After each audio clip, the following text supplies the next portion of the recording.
Hello, friends. Hi, everybody. I'm called 018. I'm a figment of fractal space-time, and I'm here to help you navigate this undulous cosmos you call a galaxy. Can I get an audio check from the homies? Nah. Sure. Please? How's that? Come on, guys. He said please. Come on. For me... Maybe. Just a If we all maybe. stay quiet, we can just, like, leave. Why would Why? we want to? Why you want to There's leave? no horrible things happening anymore. We did it. We did it. Come on. That's true. This is a joyous experience. It's my fault. Yes, exactly. Come on. Joyous Hi, day. guys. Welcome to Hunt for the Starry Sky, episode 120. We are here. We did it. Hunt for the Starry Sky is a D&D show for VTubers featuring myself and 5 of my favorite VTubers. We're playing Dungeons & Dragons 5th edition with a twist. Our lore and setting and world is based on Monster Hunter, my #1 hyperfixation. We have our super special phony redeems you can use to grant the players advantage or meet the DM disadvantage. They are structured in such a way that they only ever help the players and never harm them, because their lives are in my hands and not yours.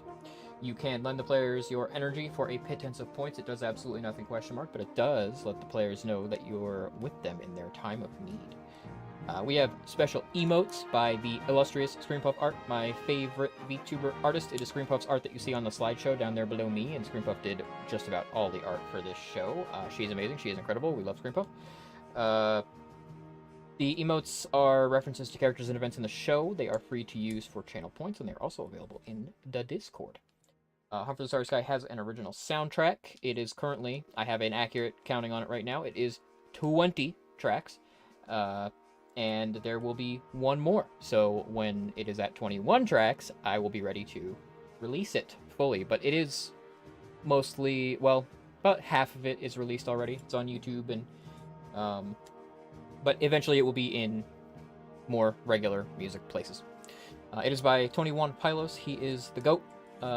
It is about 50% Monster Hunter references and also a bunch of references to other things, and a lot of original stuff too. He takes things out of my imagination and makes magic with it. I love it. It's all heavy metal because that's what I love. Deal with it. I think I said all the stuff. How are you guys this week? Recovering from being sick, but otherwise good. I'm balling. Hey, me too.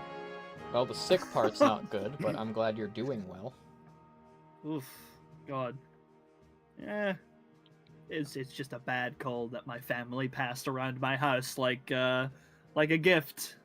A gift that I could not refuse, unfortunately. Fair enough.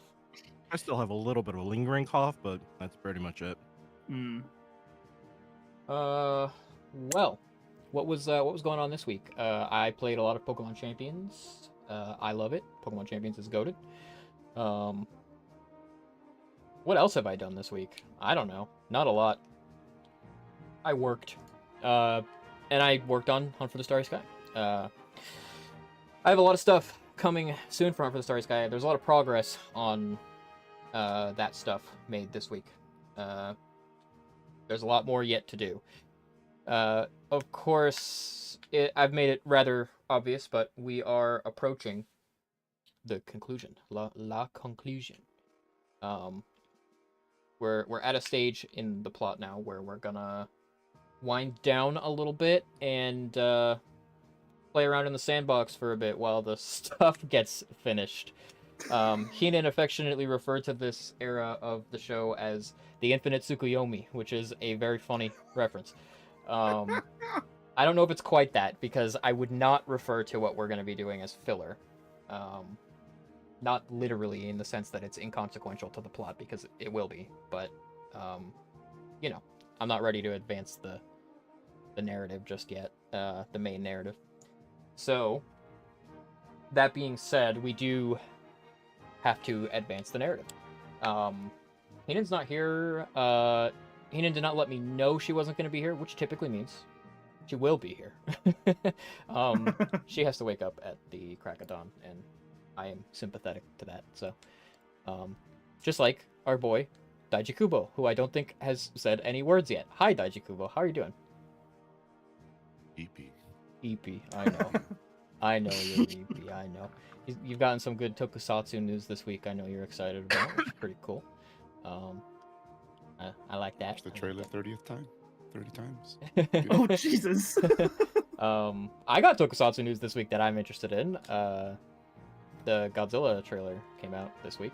Oh yeah. Very cool. Yeah. Very cool. Very keen. Very keen. Yeah. And I like that Ultraman trailer too. It's cool.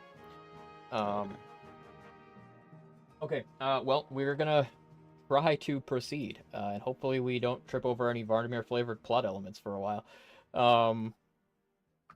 We're going to, and I hope Peanut appears. It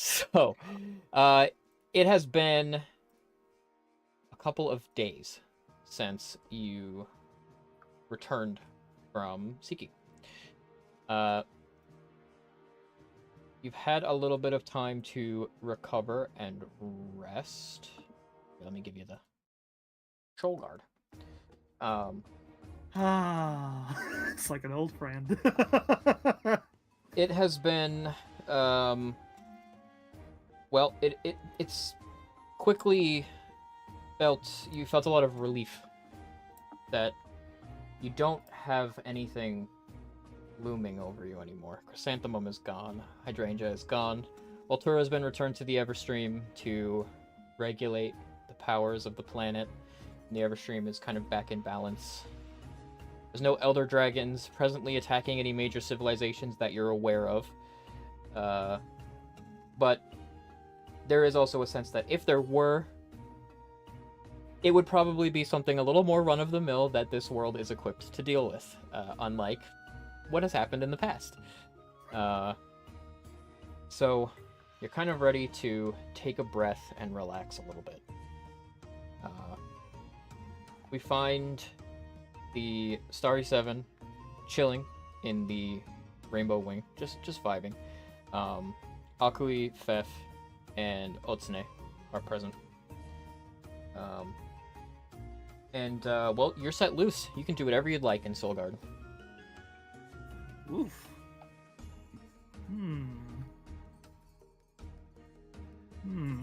This is an interesting prospect. Well, Suppose feels for good now, to be back Varnamir home. is not here. Oh, you can say that again, buddy. I don't think I've ever slept as long in my life. Yeah, it's I'm honestly wondering, did we really do it? Is it really over? I mean, I can only hope. I haven't sensed anything weird since then. Energy of the world seems to be back in order. I guess. I don't know. Yeah. I think this has been over our shoulder for like years now. I don't know. Weird. Weird that Yeah. we're not getting into danger every 5 seconds and something's not threatening to kill us. We've literally trained and, I've worked really hard to get to this level of strength for that fight. And now that it's done, What, are you disappointed? no, it's more like I feel kind of lost. I don't know. You got As no Hibby just direction? kind of tilts his head. Almost a little boring. Why am I not surprised that you're saying that? I don't know, just a thought. But of course, I'm happy for peace and tranquility. But I'll miss the action for sure. I won't. I'll tell you that much for free. The dangerous parts, of course, but the thrill of fighting something larger than life. That's I mean, I guess you're not wrong on that part, but I mean, considering everything that we fought has been larger than life for, like you said, basically like years at this point. Yeah. Almost every fight felt like a do or die situation. It wasn't we've got this in the bag 100%. There was still a little bit of, I think we know- always had it in the bag. I mean, listen, I'm not going to say that the confidence isn't appreciated, but even you have to admit there were some pretty close calls there. I'm gonna throw my vote into the side where I think we've dealt with enough planet devastating disasters to last a lifetime. Yeah, I agree. I'm with you on that. Yeah, well, things are gonna be really quiet. But I guess now that we're back, it's been a while since we went to the onsen. I'm gonna go. You guys wanna come? That's not a bad idea, honestly. Hmm. We I had a mean- chance to stop there and I mean, Since we considering, were last here.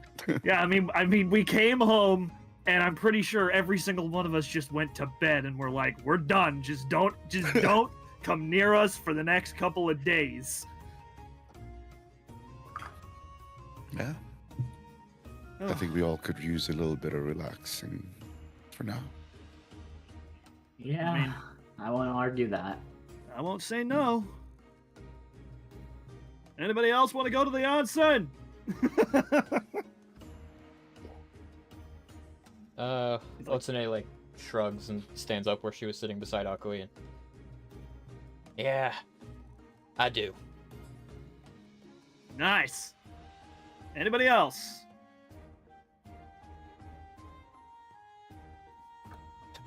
Fep just looks away from you. No. Yeah, should have seen that one coming. All right. It's been hot though. Very soothing. He breathes a little bit of fire and I don't need any more. Fair enough.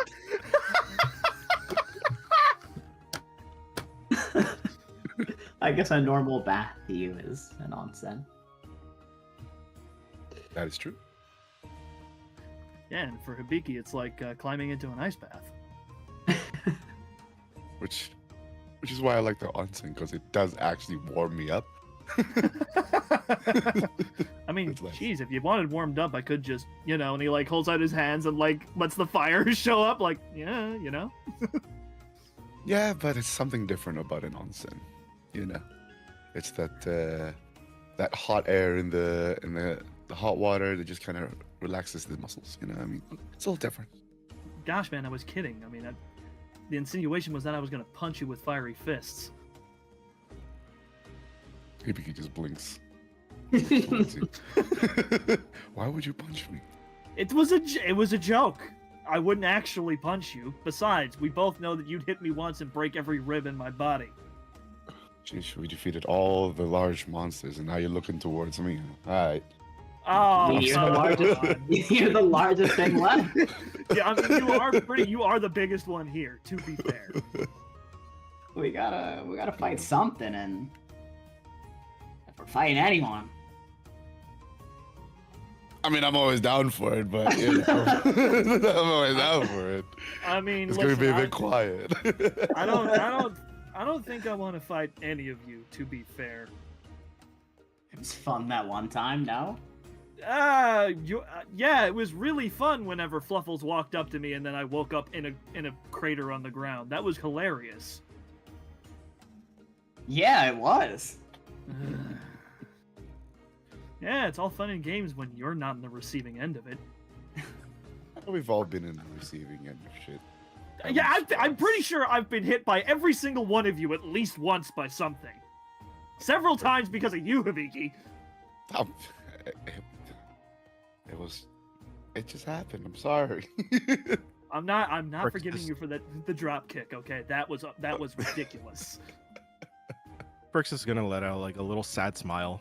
Be like, man, sure would have been nice for Fluffles to see this as well. Yeah. It would. Yeah. I'm sure she's seen it. I mean, come on. Do you really think the captain would just stop watching us? Come on. No, she's very nosy. But this is the future that she fought for, and it's here. Exactly, and it's here. bright. It's here because of Fluffles. It's happy. It's hopeful. Which I can't believe it's taken this long, but hey, we got there in the end. Thank Yeah, God. We did. it's a shame she can't enjoy it, but hopefully wherever she is, she's enjoying some peace and quiet. Yeah, she's probably eating a lot of eggs. On a mountain of blue mushrooms. A little jealous, honestly. Hibiki will close his eyes and just kind of give like a little prayer. Just hoping that Fluffles is doing all right in the afterlife. She's probably talking Pops' ears off. Probably. All right. Enough flapping our lips. Let's go to this onsen. Let's do it. Okay. You guys go on ahead. I'm gonna go meet up with some people first. There's a small like. Okay, weren't you the one that suggested the onsen first, or? It was Wasn't that Hibiki? me. Wait, he just asked other people to come. I'm sorry, I'm still waking up. It's all good. It's a long trip. It's okay. All right, well, be safe. You know where we'll be. And Hibiki, for the love of God, don't fall asleep in the onsen again. No promises. Ugh. Walks off. Okay. Well, 3 of you head to the onsen, with Otsune. Just Otsune. It's the soap themed onsen, with Soap's big stupid face on the sign. And already in there are a few people, just like assorted Soul Guard residents. None of your other close friends hanging out here at the moment. So you can kind of all settle into the nice, naturally volcanically heated bath that has a sweet floral, soap-like scent to it. It is familiar because it does sample like Mizutsune bubble foam in order to scent it, which you could think of it a couple of ways, because I feel as if you're closely associated with that scent a lot of the time in battle. So it's taken on a bit of a different kind of like chemical reaction in your brain. It's like, man, it smells good, but I smell this a lot when like soap is exploding. when bad things are happening. We're trying to like remove the association of, oh my god, we're dying, to this is when we should be relaxing. Yeah, right. Like most people smell that and they're like, oh, Mizutsune smells so nice. And when you guys smell it, you're like, man, I'm often dying when I'm smelling this. Like when we smell it, we're like, oh my god, soap, no! For real. Yeah, fun fact, soap's blood smells phenomenal. Damn. God! Oh no. Yeah, there's definitely like a tensing of the shoulders at first when the smell hits and he goes, no, relaxing.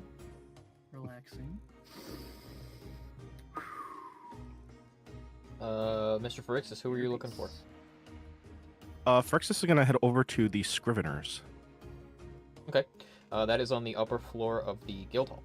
On the second floor. You head in there, where you find that they're working pretty hard right now because they've recently come into a lot of new material. You are able to spot very accurate drawings and descriptions that they're working through of Raydao, Uthduna, New Udra, Jindahad, Arkveld, the monsters that you encountered in the Forbidden Lands. And you're greeted by a couple of them who give a wave to you and, oh, Mr. Pharixis, it's been a while. It definitely has.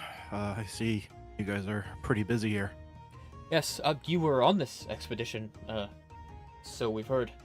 I think we've already got quite a bit of study material on these monsters, but every time we see you, you bring us something new. Well, I'm just glad I can help. I'm not really sure how much more is going to come up moving forward, but he's going to pull out some of the old pictures that he hasn't submitted yet, and just pass them over to him. you These have a are list? for you. Just in general, he's not gonna charge Okay. him for anything. It's just to hand him. Okay. Assuming that you photographed a lot of the monsters you saw, there's a lot of stuff that's interesting to them. I know you didn't actively, but like I assume Ferrix has probably Yeah. thought to do it. There's like the Revenant creatures that you fought, like the Rathalos and Rathian that were like nuclear supercharged. Even the Guardian monsters that you fought in the New World.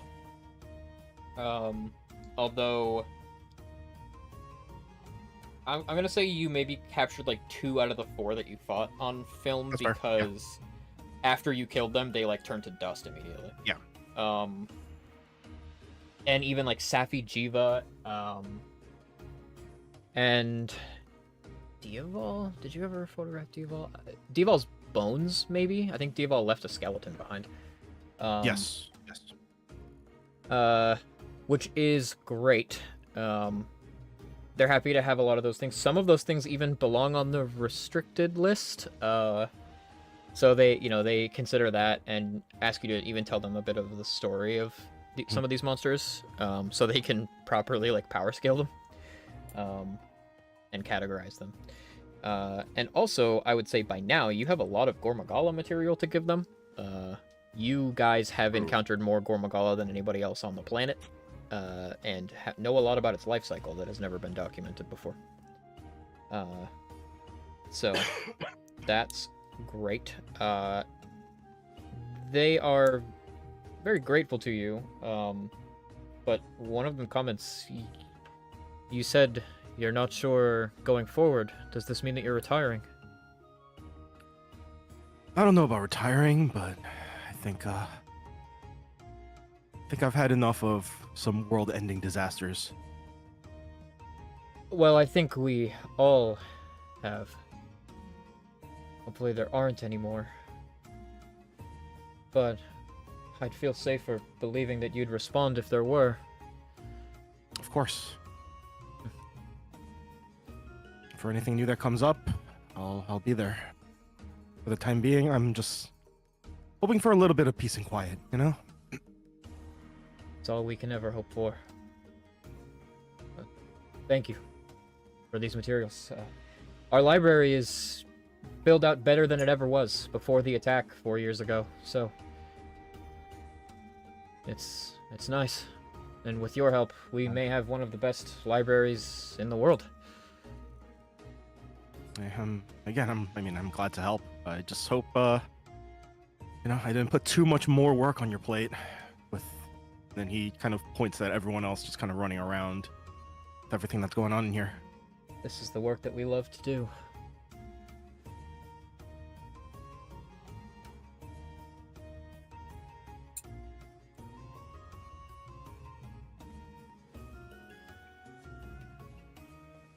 Well, if something comes up, I'll definitely come back to fill you guys in. But for now, maybe it might be a little bit more time before you see me again. Not because of everything else that's happened, but more like, peace and quiet, like I said. Yes, well, we wish you a restful respite. Thank you. He's gonna give them a very firm handshake and head over to the onsen to meet up with the rest of the group. Okay. Hibiki, are you asleep?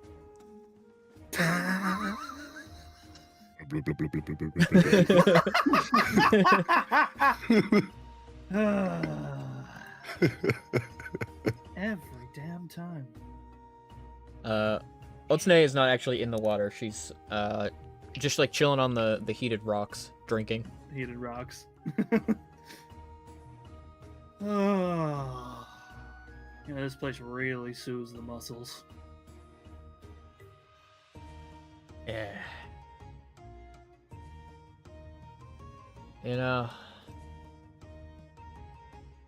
I'm really sorry. Genzai. About what? Not enough to say everything. But I can see now. My old man was right. From the beginning. I didn't listen to him. I rejected what mattered the most. I owe my life to what he taught you. All of you. Well, now you know. And, hey, you got the opportunity to move forward now, right? Be here. Well, I can't stay here. Yeah, I figured, but you know, you're always welcome to drop by. Write a letter. Anything, anytime. I'm sure I will. But right now, I ought to go home. Gozen gone. All of his siblings gone. The only person alive whose last name is Mikoto is me. Well, if you need any help over there, you know who to call, right? Yeah. I'll try to pick the pieces up, put it back together, and maybe even bring it into the fold. All of I think that you, would be a great idea. you're all welcome in my house anytime. But Genzai, you and Akui, you're like children of mine. there's a very small lip wibble. Not just for him. Because I believe in you too. Oh, it's like 1, 2, 3, 4, bam, bam, bam. Like, it's like trying not to cry. I appreciate that. Your family too. Okay. I'll be there to help you if you ever need it. Right back at you. There is one more thing I need to do. And what might that be? Satya. Yeah, you should probably go check in with her. I think I'll stay here and drink a little bit longer. Okay, you know what? I'm not gonna tell you what to do, same way you wouldn't tell me what to do. But sooner rather than later, okay? How about somewhere in the middle? That could work. I could agree to those terms. And he's gonna look over at Hibiki. Phrixus is here by this point, yeah? Yeah. He's gonna like look over at Phrixus and then look over at Hibiki and go like, "Hey, watch this." And he's gonna like do that thing where you get like water in your hands and like spray it at Hibiki's face.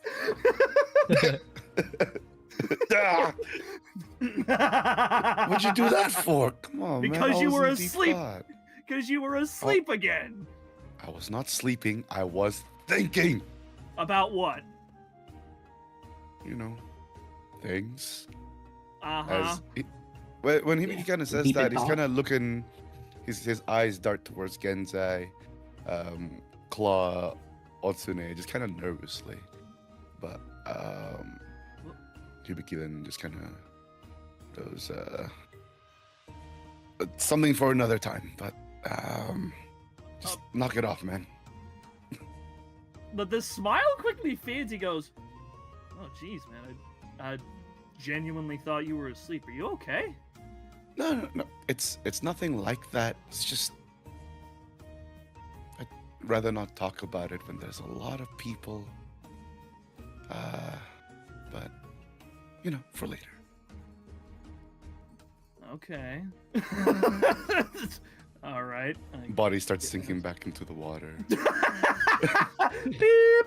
Well, the only thing that's above the water is just like his nose just hovering above the surface of the water. That's it. Yeesh. So did you get done what you needed to get done, Phrixus? Yeah, just wanted to help out some people who have been helping us out, you know? Hey, I respect it. I guess I was like, oh my god, the White Academy. Oh, I have some letters I need to send. I'm gonna go draft those now, actually. he pulls himself out of the water. Just, oh man, I knew I was forgetting something when I got back here. Some Academy chair you are against. Like, yeah. Getting out of the water. Just listen. I'll be back at the Rainbow Wing if you guys need me. Call me on the Nymph. You know, whatever. Just. Oh, I have so much work I need to send. Oh, you're gonna kill me. He's like getting dressed quickly and like shuffling out of the onsen. His head kind of gets back up. It's like, we just got back. Yeah, but this isn't monster work. Well, it is monster work. Listen, it's not. I'm not gonna be going anywhere. But this is kind of what I was doing before I met all of you. In case you forgot.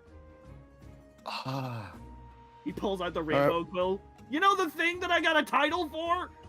Yes, of course. Well, I guess once you're done, we'll just meet back up. Yeah, no, listen, I'm not gonna go anywhere. I don't think. Hope not. I mean, listen, unless something. No, you know what? I'm not gonna jinx it. I'm just gonna go and write these letters. Just. Well, Academy's a dangerous place. No, it's not. And how would you even know that? There was that one time I walked in. Yeah, with me. True. Yeah, didn't we like sneak into that place once? Well, not Yeah. that place, but another Yeah. A place. hidden door. Yeah, there was a hidden door that I could have just asked to have been let in, but you know, we weren't exactly thinking up with our brains that day. See, it's River. dangerous.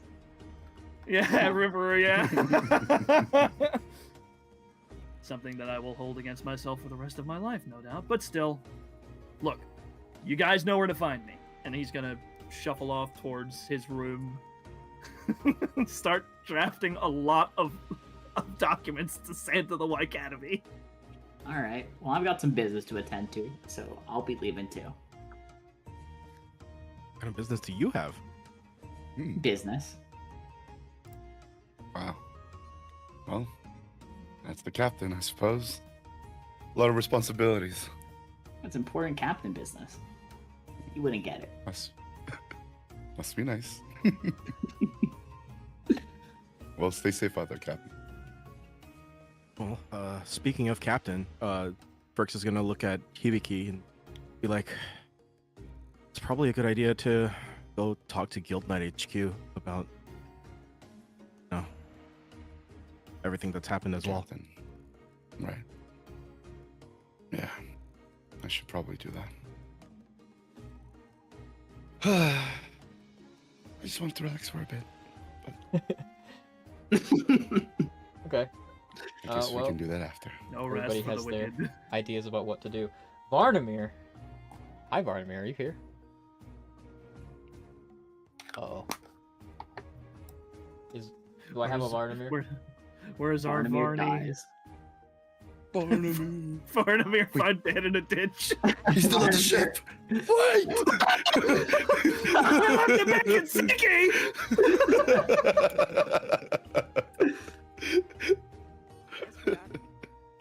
Oh, Barnamir falls over and dies. I heard a small bit. Are you good? Hello? Oh yeah. Hello? Very quiet. You're coming in quiet. Hello? That better? A little Hello? better. A Little little better. better. Max gain. It's There still we so go. Yeah, it should be fine once you. Is the microphone closer to you? Once you Wake wake up up. a Yeah. Yeah. Good morning, Varnamir. It has been 2 days. You're chilling in Solgard. I cordoned you from everybody else. You are at Mead Manor, where you are having breakfast with Ardius and Walter. Well, Walter in Walter. and you're in Ardius's study. Walter prepared some delicious crepes, some of the best food you've ever had. And he actually sits with you guys, as Ardius kind of like compiles some documents and spins in his great chair behind his desk to face the two of you. So, Vitalis free, are we? Really? Yes. It's difficult to imagine a world without a Fatalis, but I don't think any of us has ever experienced it. But I'm glad. Oh, sorry, go ahead.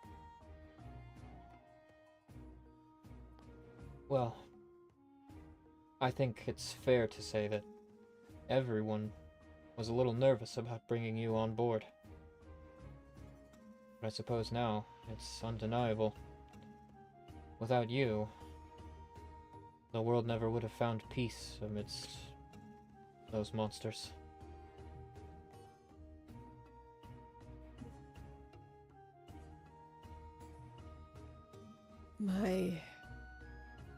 My goals have always been to protect our planet and its people.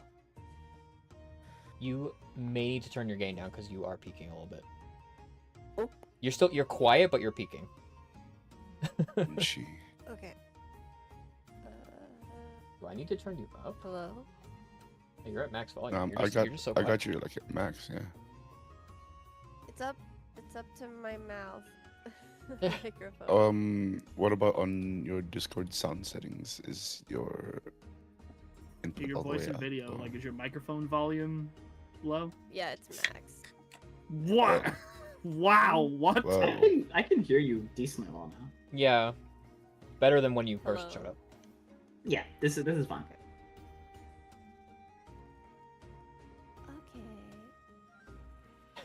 Is it fine? Is it really fine? She's really quiet. Is it not? How does chat I feel? can hear it. Chat, do they Um, sound super teeny tiny? You do kind of sound like you're.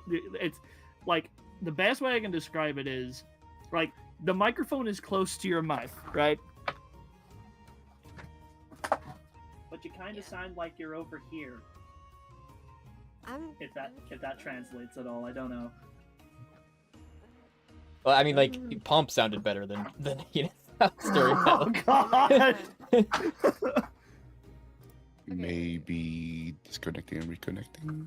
Maybe. Hello? Hello? Very quiet. Very quiet. What is this? Is weird. Hello? You know what?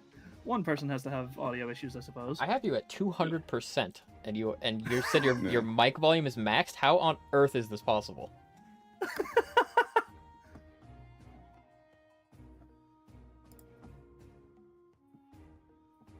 Okay, if I in move Windows if I move settings. my microphone away, does this am I still peaking when I talk like this?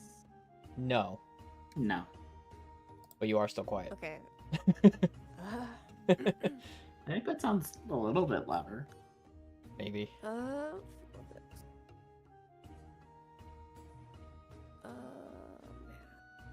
So annoying. She sounds low battery question. Well, that's. mark. I mean, it's a. There's a like she's tired, which is a factor, but I think her volume is objectively too low. Like, Yeah. Where's my? Oh, I don't remember what the program is. managed my microphone. If you got like another, like if you got a mic that has a software attached to it, might be it. But Yeah, you can Yeah, also but just I only have. you can go into just your Windows sound settings and see if Yeah, Yeah. you know, your volume right. level. If you right click You and are- go to sounds and It's then it's passable when you're doing Heenan's voice, but when you're doing Varnamir's voice, you're gonna get lost. Yeah. Input. Wait, hold on. but even though you Hello? raise the gain, That's Hello? so much better. Ah. There so we much go, better. hey! There we go. Hello. we're back. So we're back. Okay. Hello. Yes. Hello. Good. Yeah, I'm Perfect. Am I gonna- perfect. Perfect. Am Now I have to turn you I? down, but like I, Peeking? yeah, I have to turn you down in Discord. No, it's yeah, I have good. to It's turn you good. down. Yeah, Yeah, yeah, now that's we're good, now that's we're good. good. It's Yeah. good. Yeah, keep it like that. Okay. Man, we needed this since the Charge beginning of Let's go. Starry Sky. yeah, I can have Keenan at 100 now. This is crazy. I can hear you better than I ever have during this show. This is new Um, technology. Why was? Okay, wait. I don't know why. In Windows setting, it was at 28. volume What? That makes for Windows. sense. input. That's crazy. Makes sense. This I've, whole My head I've of Windows, never, bruh. I've never touched Windows settings for my Mac. naughty Didn't that happen to me Windows. once? That happened to me once during Starry Oh my Sky. god. Yeah, I think Oh. so. Oh my god. Ah. What the hell? Okay. In any case, anyway, Ardius says, for the crimes that you or your alter ego committed, those things truly can't be forgiven. I know. But I learned from Fluffles that humanity, in the wake of so much inhumanity, should be celebrated and held close. For that reason, you deserve peace among humans as a human. At one time, I thought when this was over, I was going to throw Aodai in jail and throw away the key. But fate thought better of it. Fluffles thought better of it. Showed everyone another way. So I choose to believe in your humanity now.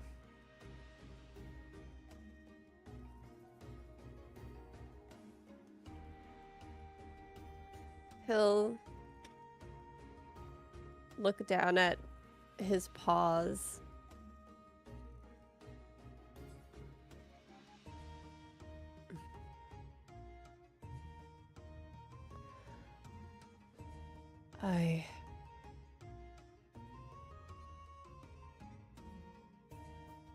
In a way, I'm happy that she's influenced so many people in such a wonderful way. And on the other hand, I can't help but be frustrated that I won't face any sort of justice.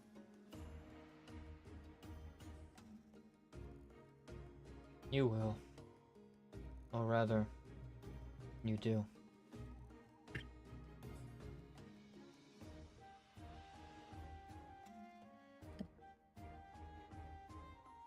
I suppose this could be called some sort of punishment. A rather interesting kind, but I suppose she was always interesting. Well, I was referring to her death. Because I'm sure you're going to live with that. For as long as you live.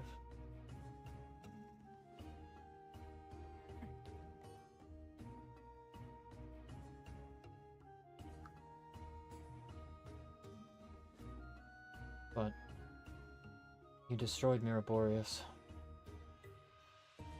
The one who was responsible for all this to begin with. You took vengeance. Or maybe justice. For all the people of Astray, Ingle, and even the Stradians. Maybe Wyveria, too.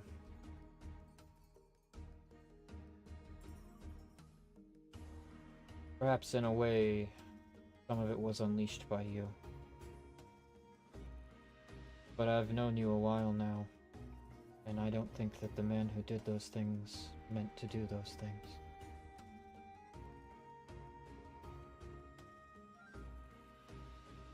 At least not the harm that they caused. Again, it doesn't absolve you. But I don't believe that you're going to go and do it again.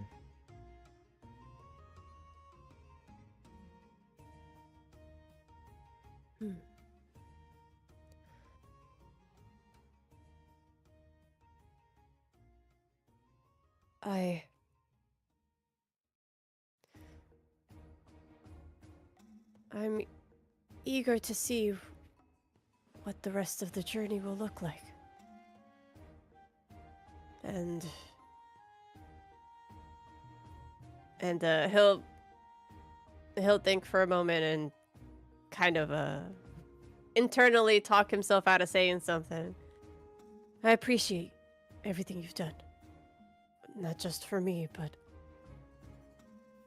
for Fluffles and the Starry Seven. Well, you're welcome in my home, and I hope to have you around long enough to put some of the pieces back together, but then, wherever the wind takes you, well, you have friends and a place to return to. Walter holds up his teacup and says, "Shall we toast to doing no harm?" That sounds lovely. Artius gets up and steps around his desk. "To doing no harm. To anyone that hasn't asked for it." And he'll lift up his teacup as well. Okay. The three of you toast. Claw, where are you going? Claw is going to wherever Tori is, so probably Sector X. So I was gonna get to that in a moment, actually. You're looking for Tori. That's interesting because you head toward the workshop,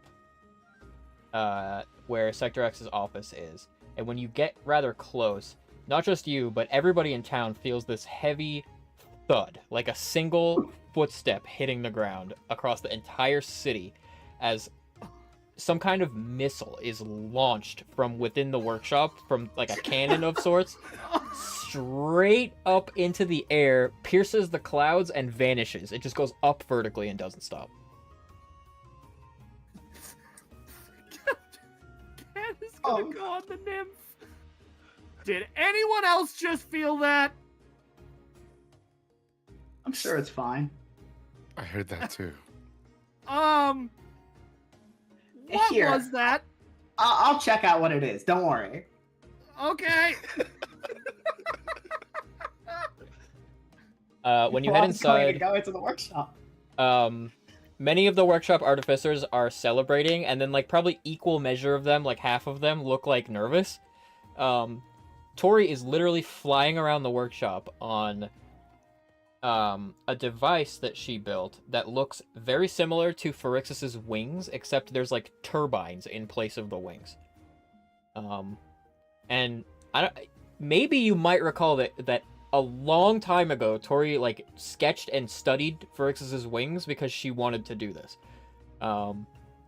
She is buzzing around like, "All right, yeah, successful launch. We are ready. Can you press that button over there?" And one of them hits a button, and she goes digging around in her pocket. "Okay, now, hey, Claw!" And she goes into her other pocket yeah. and throws a device to you from across the room. When you catch it, it is rectangular, it's thin, and it has a hinge on it. So you can like flip it open. You did it. I did it. This is amazing. Do you have enough for everyone? Yeah, I do. And she holds up Okay. the one in her hand and presses buttons on it, and the one in your hands rings. And she, oh, it worked. It worked. Okay, that's great. What was that you just did? Oh, that's how it works. No, the thing where there was the big sound and something went up. Yeah, that's how it works. I had to send a satellite up, you know, like close to the moon. Huh? Yeah, well, like you guys went up there, and so I was like, hey, it's possible to go up there. If I propel something fast enough, it'll go up there, right? So, you know, I tested it a few times, sent some junk up there, and then I built, you know, like a relay device, a really powerful one, and I launched it up there. So now, when you use this thing, the signal's gonna bounce off the relay device and probably go anywhere else in the world, I think. And Flaw's like mouth is open. He is like his jaw is to the floor. He is stunned. I mean, I got the devices working a few weeks ago. I just didn't know how to send signals far enough. But I solved it. So I'm gonna call them Tory phones. Tory phones. Hmm? Okay, I'll make sure to tell everyone. Now, I have another project for you. Okay. I need you to make a float. Maybe 2 floats. Like parade floats. Oh. Okay. Why? For a parade. I should have guessed. What kind? Claw is going to... Damn, can Claw draw? Claw can draw. Claw is going to... He's going to get out a piece of paper. And he is going to sketch his idea of the 2 floats that he needs. And one is of Fluffles. And the other is of Hideyoshi. Yeah, Tori, like, gets the gist of what you're sketching, like, before you're even done, and she goes, oh. Yeah. Yeah, I can definitely do that. I can make them real special, too. How much boom do you want? As much boom as we can have without hurting civilians. That's a good answer. Probably the best answer. Okay. I will gather all my best boom. Probably gonna take a few days.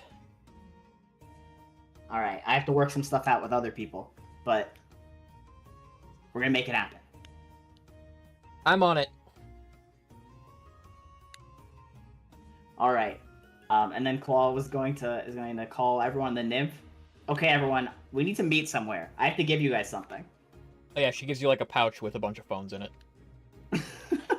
Is this something dubious in nature, perhaps?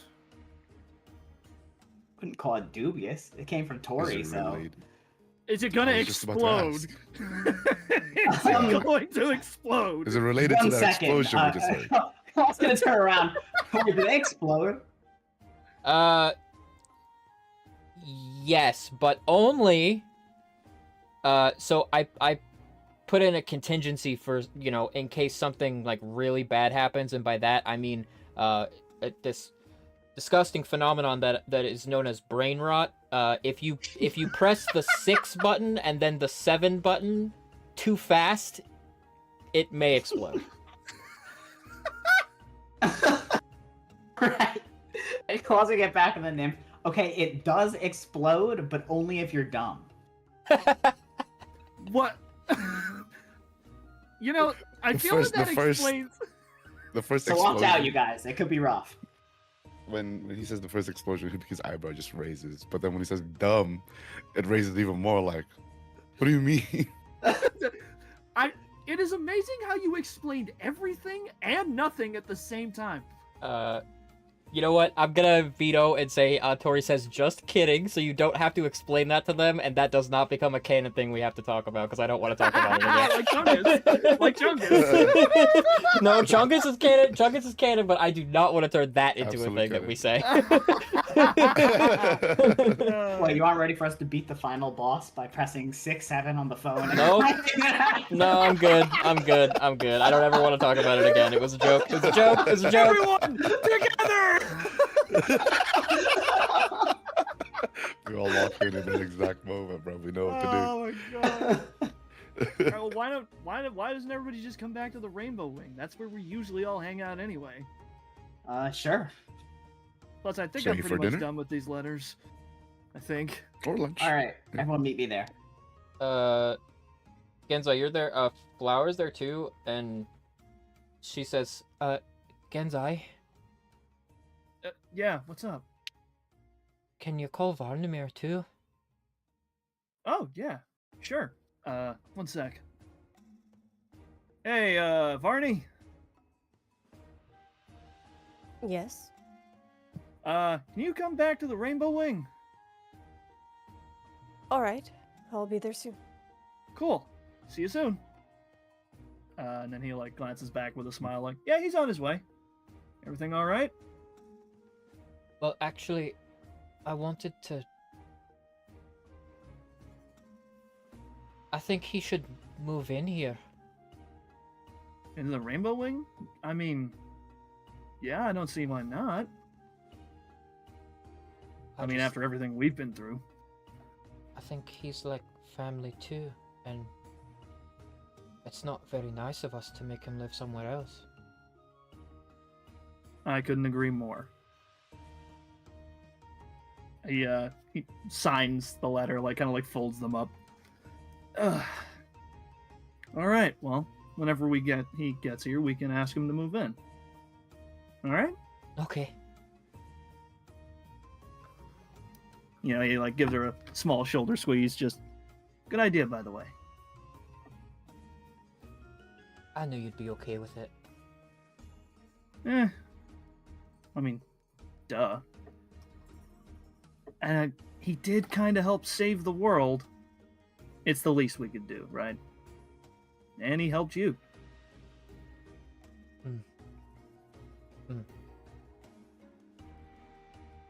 After a few minutes, everybody can convene at the Rainbow Wing.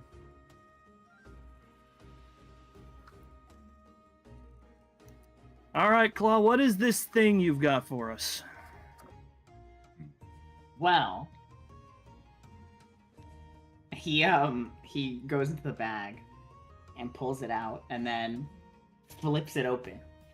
Take a look at that. Oh, is that the oh, what were they called again? It's The a things- Tory phone. Oh, Oh, how does it work? Well, Claw pauses. He's gonna look there puzzled for a bit. You didn't ask, did you? So it sends signals to the thing that's next I'll to the first look at moon. camera. I'm sorry, the what that's next to the moon? The thing that's next to the moon. You know the thing that just went up? That's what that was? Yes. Oh, Why am I not Oops. surprised that Tori is sending stuff up there? and that's supposed to give us a signal? I guess. Maybe he's just gonna stop pressing buttons. Everybody in the world with a phone is in this room right now. So, you know, Hello? you just press buttons and I think the reception's bad. probably take you a little I while don't know, to it work might out take how it some time works. to get.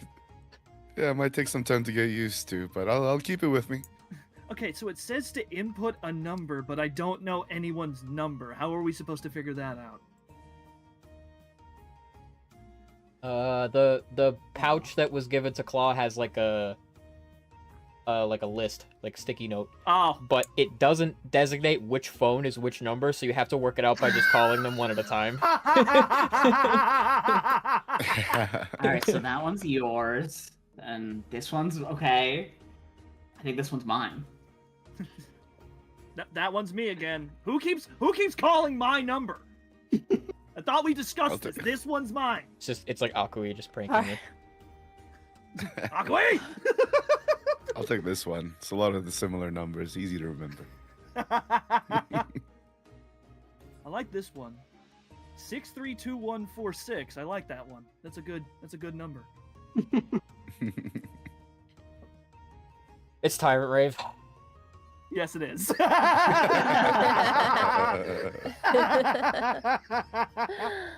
I like that number. It's a good, strong number. Feels like it would be a very strong input.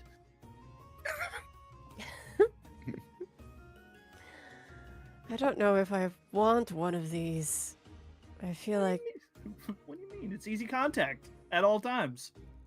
we already have nymphs, and with this one, if I want to take a vacation, I'm just going to get phone calls. Okay, but nymphs have a limit? We don't Exactly, know the limits of if these I- things. I see what you're saying. So you just don't want to talk to us, is what I'm hearing, Varney. Okay, I That's get not what I said, but it. I'm kidding. Theoretically, I'm like If there's a- kidding. a nymph is like objectively more convenient than a phone, but it is true that you've experienced many times that both distance Just don't- and like energy interference just totally fucks up an artifice item like a nymph that doesn't work. And in theory, you're using a device that was created by the technological geniuses of the Glade that probably will function anywhere at any time. Mm. Yeah, and probably won't explode my ear canal like it has several times. There's a I snake hope. game on it. Hibiki's playing. There is. Is there Oh my Tetris? Do we God. also have Tetris?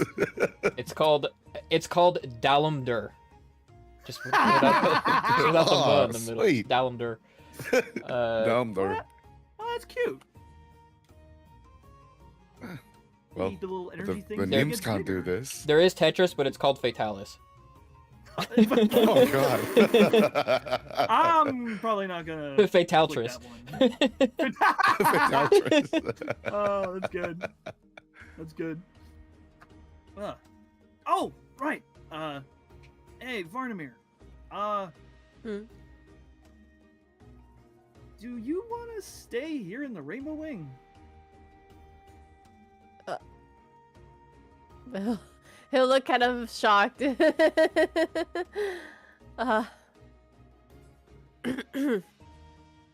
I suppose I would.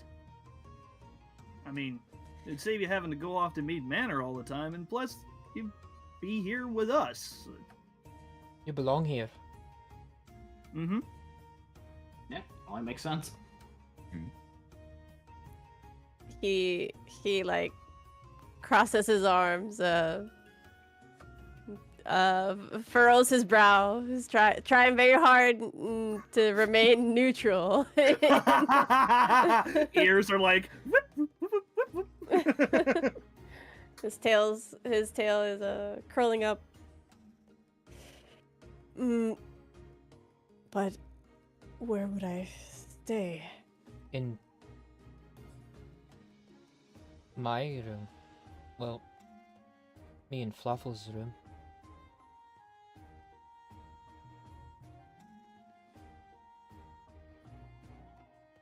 Is that all right? I mean, I don't see why not. Flower wants you here. We all want you here. Plus, I'm pretty sure if the captain was here, she'd be kicking your butt for not staying in the room. She would. And I thought maybe I'd move to a different room now.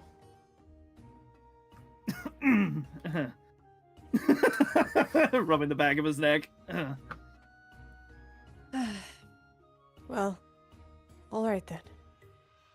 I suppose if there's an empty room, I can take it. It's all yours. Excellent. Do you need help moving stuff over? I'll let you know. I'll have to ask Walter.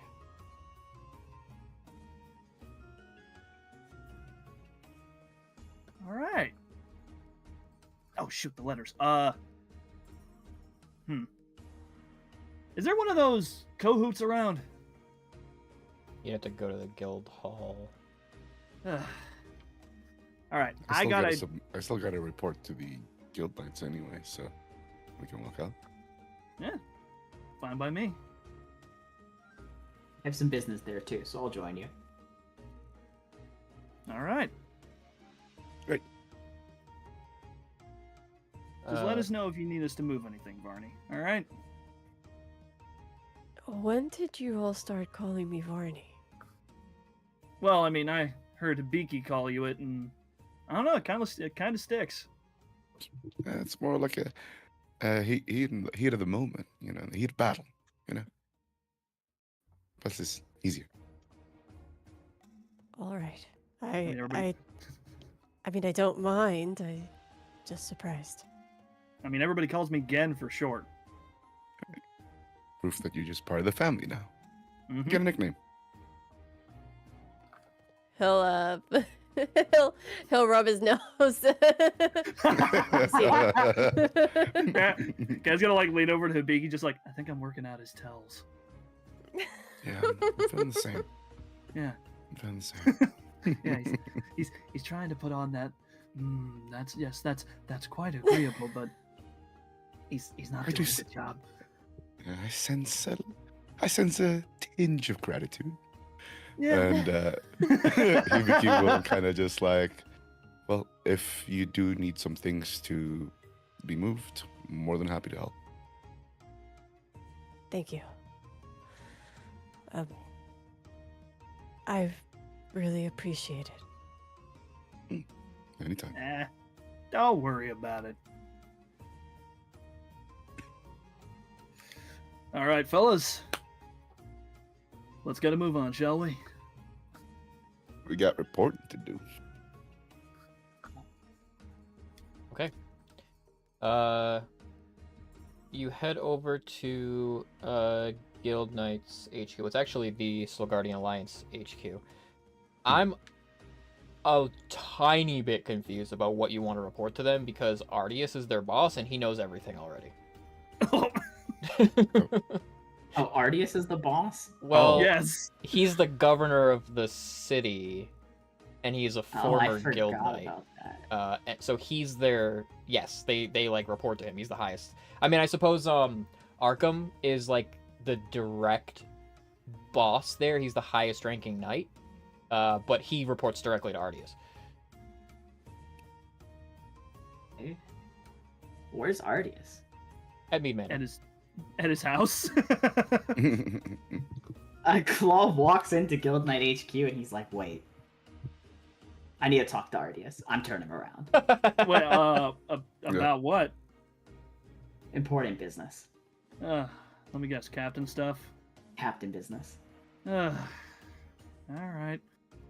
Fair enough. Well, you got anything you need to do here, Hibiki? Otherwise, you can come with me over to the guild hall while I get these letters sent off to the White Academy. Yeah, I can tag in, but I was kind of thinking, maybe I could actually work here, you know.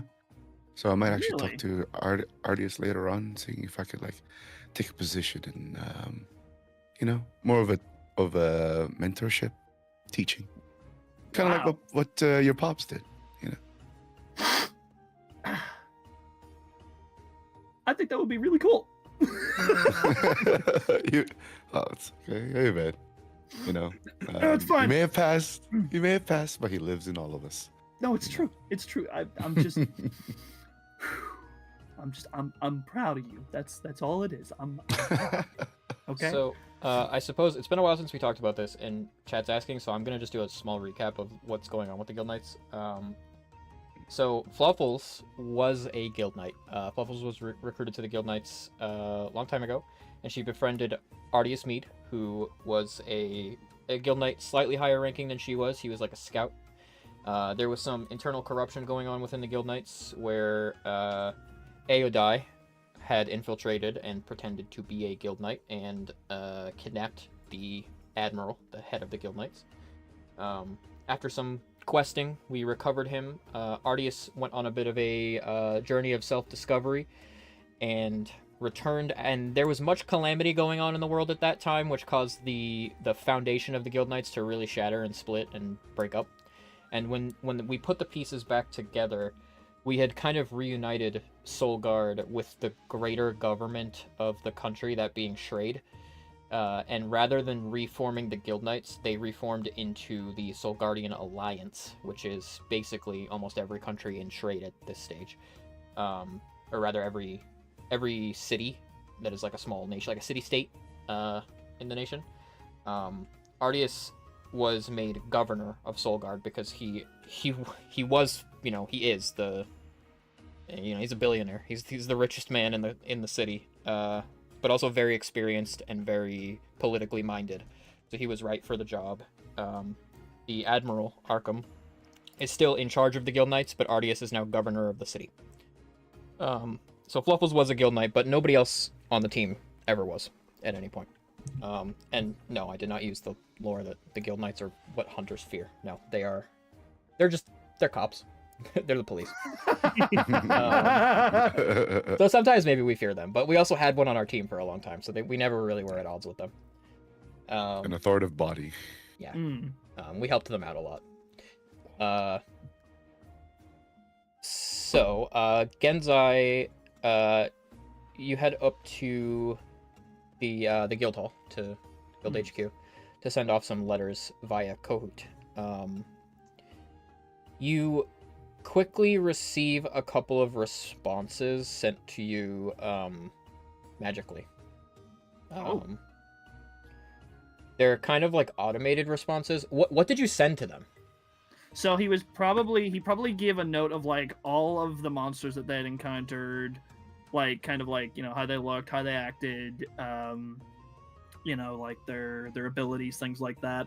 Also just kind of like brief reports of just everything that they had encountered and been through from when they got back, because he hasn't really been good at like keeping up with his work, so he's just trying to like get everything at the very least cliff noted, the journey over to Siki, Angle, everything that he can get off the top of his head. Like he's been keeping like notes of in his journal. So you received notice back, handwritten by Remy Kincaid, informing you that the overwhelming majority of what you sent them, they already have. Oh, dang. Just not your recent trip to Siki and Miraboreus and going to the moon and all that stuff. They didn't have that. Oh, okay. But those other things have already been reported. Oh, well, damn. He kind of thinks for a minute, just, dang, I should have been faster with my reports. Someone had more time than you. This is true. This is true. Time was in very short supply. Although he's happy to get notice back from Remy. Well, at least they know what was going on up by the moon. And I mean, how else were they gonna figure that out, right? The only thing that someone didn't do.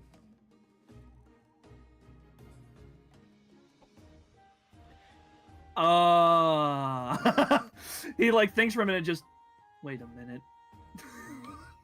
Also, why the There's only Scriveners one- already had most of what you guys had seen. There's only one person I know who could be just as dedicated in this. Should probably go check up with her. You want to go say hi to Sia? See ya? Well, yeah. Of course, why not? It's been a while. I'm gonna have to thank her for just doing our job. Very much appreciated on her part. Oh my god, yeah. Okay, you guys can do that. Claw, you head over to Mead Manor.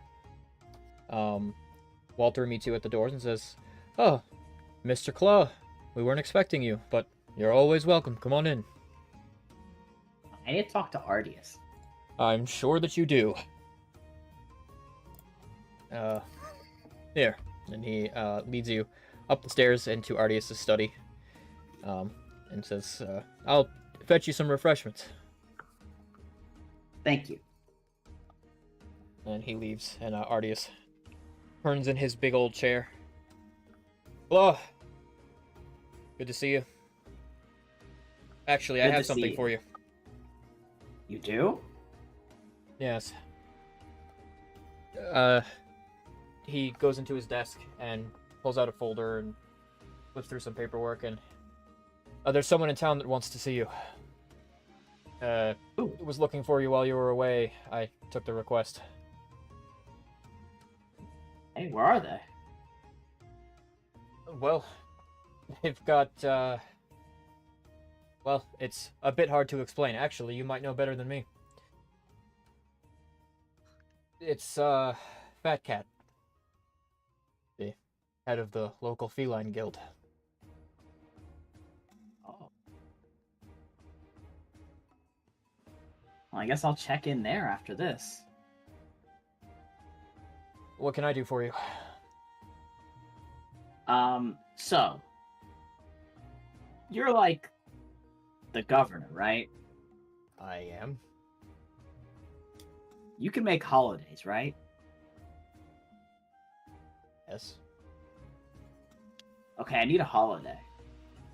I don't know if Claw Day is going to fly. Really?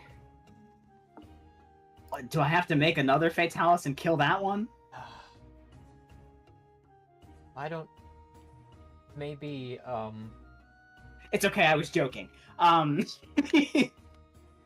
We could talk about Claw Day another time. I need a festival. I need a parade. I need a city celebration. Can you get that for me? Yes, I think it's in order. Okay. I have parade floats. I have pyrotechnics. I just need the day for it. I haven't thought of a name. But we'll figure it out. Okay. What about like Peace Day? We saved the world. Peace. Or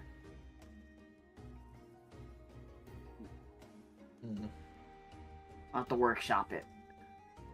How about Fatal Friday? I'm kidding. No.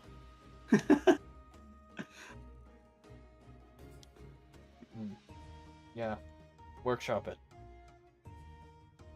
But when? I think Tori said that she should have the floats done in like 2 or 3 days. You're So having Tori maybe... do your floats in pyrotechnics? Who else? Maybe we should call it Fatal Friday.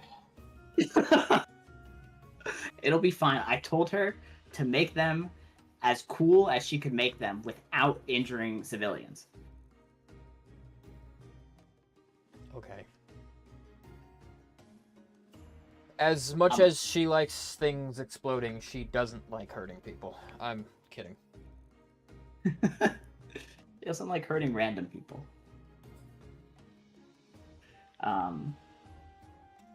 Okay. So, in like 4 days, I'm gonna talk to the news here to get the word out about it once we have it set up. Okay. Yeah. I'll Alright. I'll put a pin in it for now. I'll be in contact with you. Very good. And then Claw will walk out and go on about his day. Okay. Varnamir and/or Pharixus, what are you thinking about doing?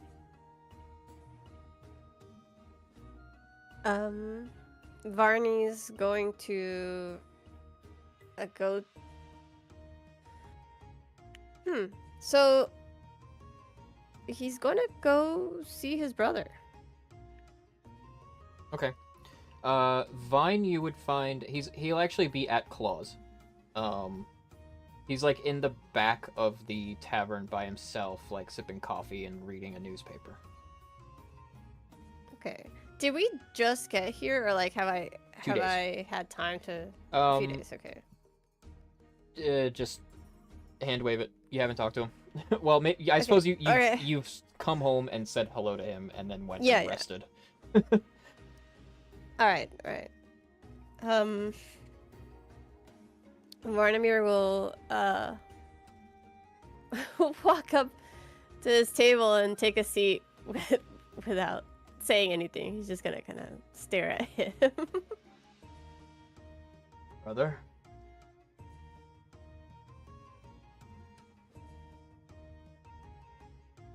I came here and I don't even know what to say to you. But I can't believe the White Fatalis is dead. Maybe at one time I wouldn't have believed it either. But you've befriended people who do the impossible.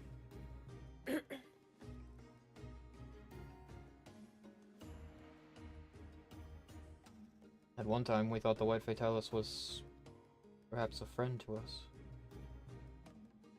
That was our mistake. Mine, perhaps.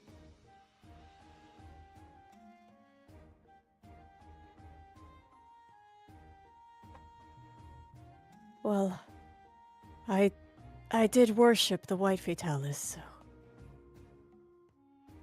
I would say it was ours. Not sure you did exactly. I think the White Seers only ever believed in the inherent powers in our world. Perhaps the White Fatalis was at the center of those things and had us all fooled, but the White Fatalis is gone now and the world still turns. So what you believed in was there all along. He'll narrow his eyes at Vine.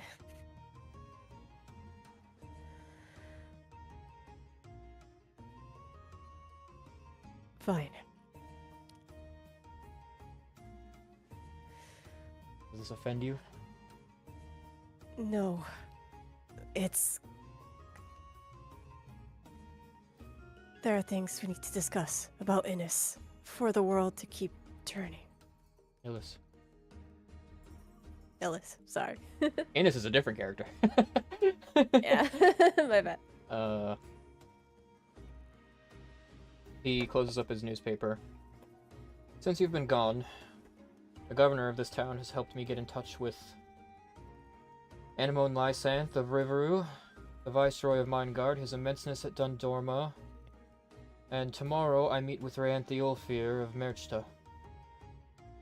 Next week, I will be traveling to Burna to meet with the Y Academy.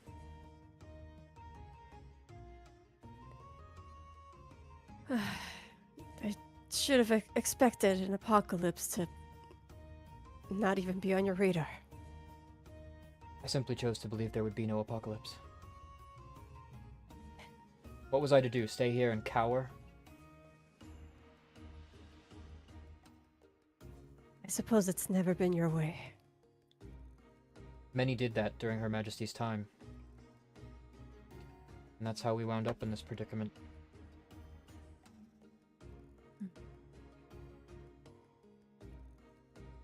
I hear that So... Oh, go ahead. Lillian Lysanth, or rather, Luna, intends to abdicate her throne. Soon. Mm.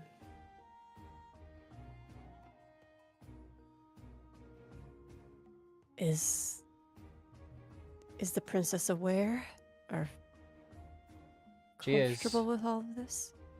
Although she's been rather preoccupied. Hmm.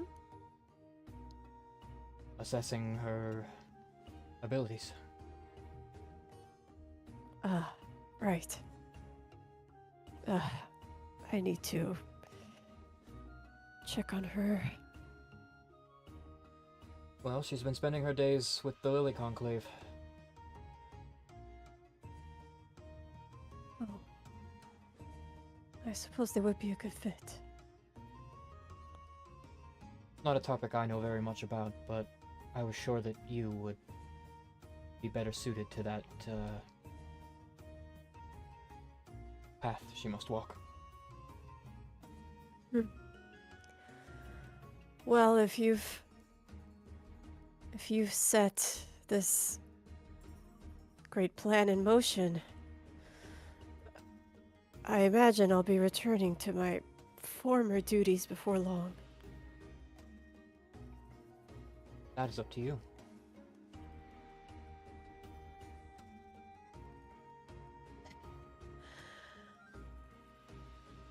I worked for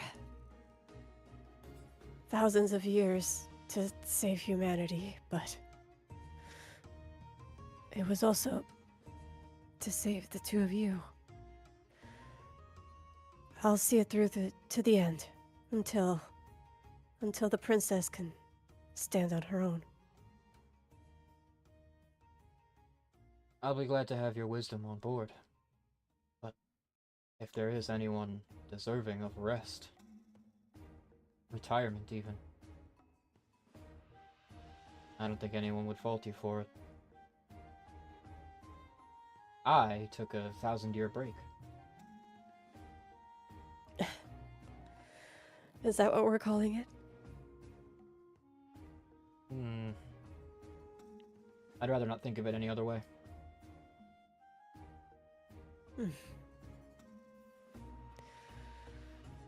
All right. Well, Vine.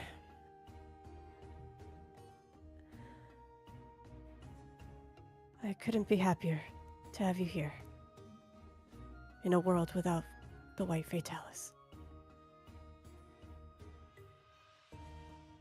Can't say I know that it's what we always dreamed of, but all I ever wanted was prosperity and peace for our people. One time I think perhaps that peace needed to be hard-won through global conflict. I'm happier that today we could win that peace against a unified enemy. And that now, perhaps we can have one peace for everyone.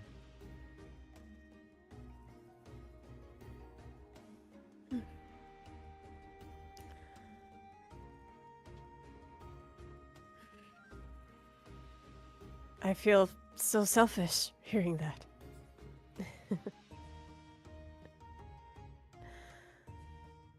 All I ever wanted was to have the people I love near me, safe. Well, that was always your way of thinking. And perhaps things went wrong because you and I were so different. But we now possess the power of hindsight to do things better. Or not at all if you wish to retire. I can't even imagine what a retirement would look like. Oh. I can't say I can imagine you lounging on a beach, but perhaps you should. I don't know if beaches are compatible with all the fur. Oh. That's nonsense. There's an island out near Verna Village. While I was researching the locale, it's called Chico Sands, and there are only felines on that island. It is probably smaller than this city, and they thrive there.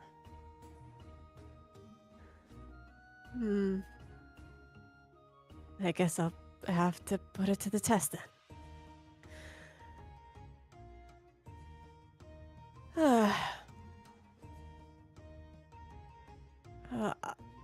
I suppose I'll go see the princess now. Very well. If you need anything, I'll be at the Rainbow Wing now. Good.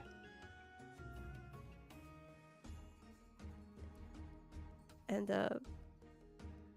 he'll slink off the table and walk around it and go to give him a hug. He gives you a hug. Yay! Catman and man. Then he'll head out. Cat brother to man brother. All right, and you head outside. We're gonna take our 5-minute break. Woohoo! We'll be back momentarily, folks.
Hello, we're back. Yeah, real quick, I will address that in chat. Yes, there is a Monster Hunter manga, by the Fairy Tale Rave Master guy. And also, I really appreciate that you mentioned Rave Master, because who the hell knows about Rave Master in 2026? I do. Rave Master was cool. Shame that it never finished, question mark, and Fairy Tale was just more popular, but... anyway, yes, there was a Monster Hunter manga by that mangaka, and it was okay. I feel like it also has a really abrupt ending. But the most prominent thing to come out of that manga is that the main character has a wind element weapon. And I think for like a while after that game came out, everybody was like, are they going to canonize that? Are they going to make wind element weapons? And they never did. But yeah, it was cool. And there's also a monster that is unique to that manga that has never been canonized either. Remaster finished. So I watched the anime. If I remember, the anime did not finish. I think it got canceled or something. But I liked it when I was a kid. It had a lot of that like cool anime stuff for that era. You know, it was like the main character had a transforming sword. That shit was so cool. Anyways, One thing I know about Rave Master is that that the author took his character and put it in Fairy Tale, and then put him again in Fairy Tale, and then put him again in Fairy Tale. I think there are 3 of him in Fairy Tale and 1 of him in Rave Master. There's like 2 or 3 characters from Rave Master in Fairy Tale. That's true, but like Jalal is like 3 people in Fairy Tale and also in Rave Master. If I remember the lore of Rave Master correctly, it makes sense though, because he's like a universe traveling guy. I think in Rave Master as well. I think he has the ability to like hop universes. Yeah, and like everything that artist works on, Rave Master characters are in. Like there's like I think there's a game, like an RPG on Steam that he did the character designs for, and there's just Rave Master characters in it. There's also a Fairy Tale like deck building roguelike that I was looking at kind of recently, because like I'm not really a Fairy Tale fan. I watched like 100 episodes of Fairy Tale and I liked it, question mark. But this game looked pretty cool. It has like really good sprite art in it, and I was looking at it and there's Fairy Tale characters in it. I was like, no fucking way, dude. Like really? Or there's Rave Master characters in it rather. But yeah, you are correct. Jalal is from Rave Master originally. All right. Who do I need to circle back to first? We just did Varnamir and Claw. Where did I leave Genzai and Pharixus? Pharixus, what are you doing? Pharixus is going to meet up with Mom. Mom is working at Claws. I guess she's what, in the kitchen? She mans the bar. In the bar, okay. Yeah. Just gonna walk up to the bar, behind the counter, just knock on it, be like, anything I can help with? Oh, my son, Pharixus the Dragon Slayer. Anything you can help with? Please, this is beneath you. Haha, very funny. Well, I don't think you really should dirty your hands doing something like this. In any case, are you planning another venture off to slay another black hole or something? For now, no. Just kind of basking in the peace of everything. I hope everyone gets to. Hopefully, no more planet-destroying disasters.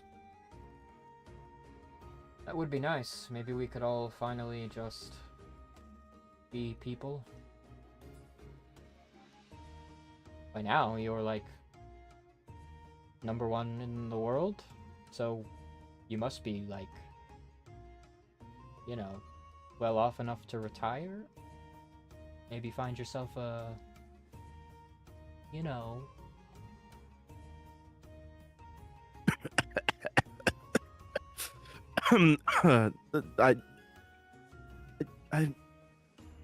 We've been a little too busy to think about something like that. No, you have. Just about, well, I suppose about half of your friends. I've thought about it. But Oh, that's for you to decide. you know me. I've always been a little more self-contained. You take soap with you literally everywhere you go. That's different. He's a part of me, you know? It's not like he's understand. another entity. He was born from within me. Yes. Well, that's okay. Soap can be kind of like a grandchild for me. Look, I have 3 children now. One of you is sure to deliver.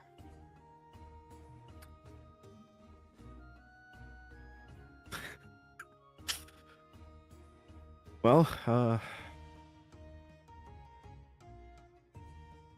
he'll just give her a little nod. Anyway, back to the subject at hand. Is there anything I can assist with here? What do you want to assist with?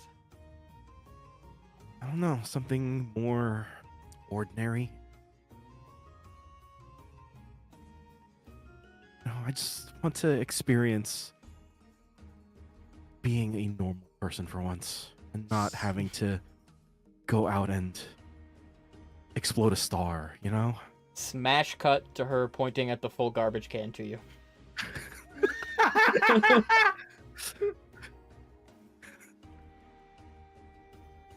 And he gives her an okay and starts taking out the trash.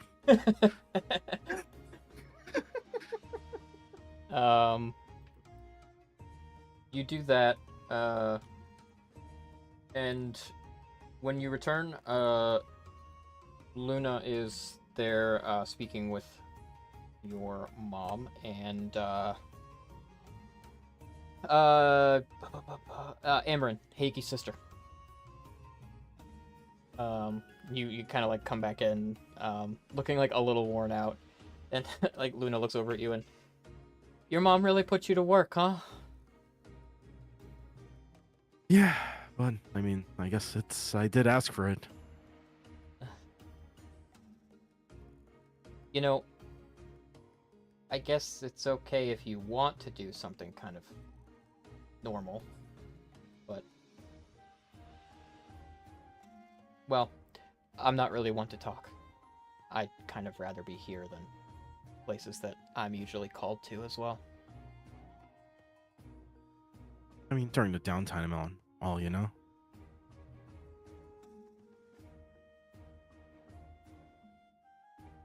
Well, you were helping out the Scriveners a lot. Although, to continue helping them, you'd probably go and have to put yourself in danger again.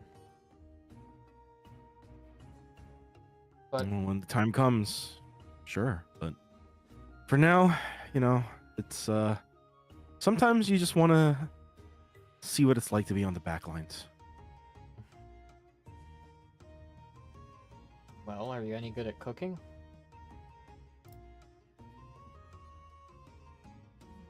I can definitely give it a shot. Can't say I'm too bad with a campfire. Ah. Like, Luna looks a little uncomfortable and, like,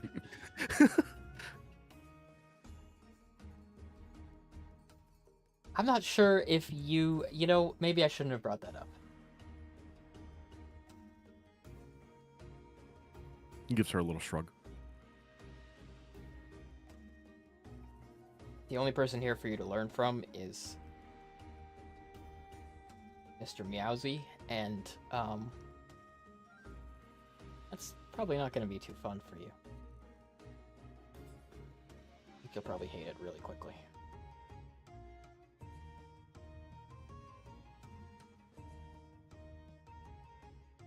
Well, maybe I can start with those. And he points at the sink overflowing with dishes. There's, like, a feline there that's, like, lounging and not working, and, Shino, like, looks at him and gives him a look, and he, like, shoots up immediately, and then she goes, Move. My son would rather dirty his hands, evidently.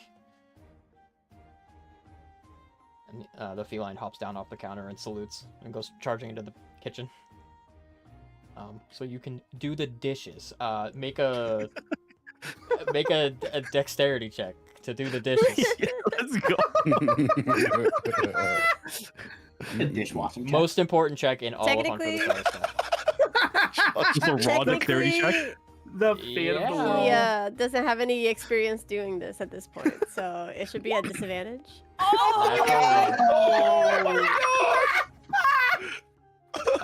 That's You so perfect. like a few dishes come out like not entirely clean, and then you drop one as it's leaving the sink, and it smashes, and Sheeta just looks at you and you have a steady enough hand to use a camera. You know, I shouldn't judge. Those hands have slain countless. It's okay.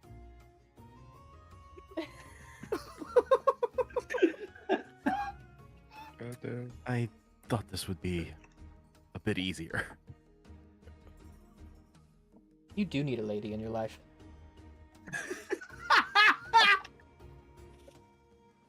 Or a man of a different persuasion than you. not a meathead.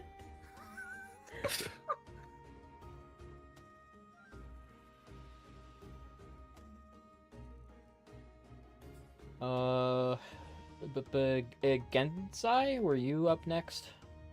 Yeah, me and Hibiki were gonna go visit Sia. Yeah. I guess.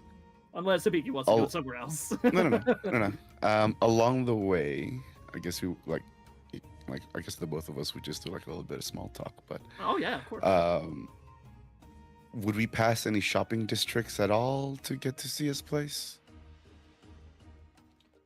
Well, coming from Guild HQ, not really, because when we you can take a detour. yeah, so like the commercial district of Solgard is on the, looking at it from the ocean, right? It's on the Yeah. west side of town. With the guild hall being at the head of it, you'd have to go east to reach where Sia's home is. So Ah. you'd be walking away from Claws. Okay. Yeah, Well- we can make a detour. I guess along the way, Hibiki will, walk with Genzai, next to him, but he'll just go, I've got a lot of things on my mind, Genzai, but, Uh-huh. because he's kind of, like, still walking, but kind of, scratching the back of his head. But what do you think Akui likes? Oh, that's right. Gan still doesn't know, does he? No. I mean, aside from mocking me and the Nuts. general dislike of my antics, I mean, but- Nothing like that, but like, like, does she have like a favorite activity outside of fighting, of course? Outside of fighting, does she like, certain, just material things? I'm not really sure. We haven't exactly talked about things like that. Usually our talks are a bit more, hey, stupid. Hey, sis, that kind of thing. Yeah, But- well, I mean, I know. Well, I don't even really know what her favorite food is.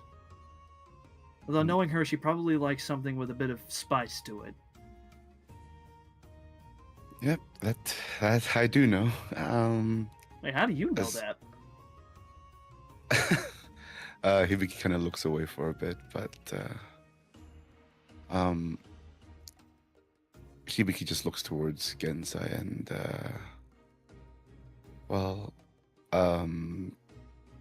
to tell you the truth,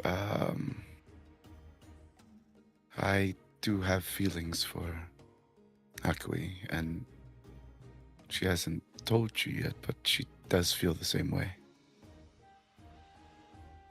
You know that that thing from Scott Pilgrim where it's like doesn't get it to gets it, you know, like the ting like the switch kind of like flicks in his head and he goes, "Oh. Yeah. Okay. Oh, right. Yeah. Hmm. Cool. Well, with everything that's happened and how things are starting to look a lot better, Well, you want to take her on a date? no, I've done that. Yeah, huh? When? We- When did you find the time?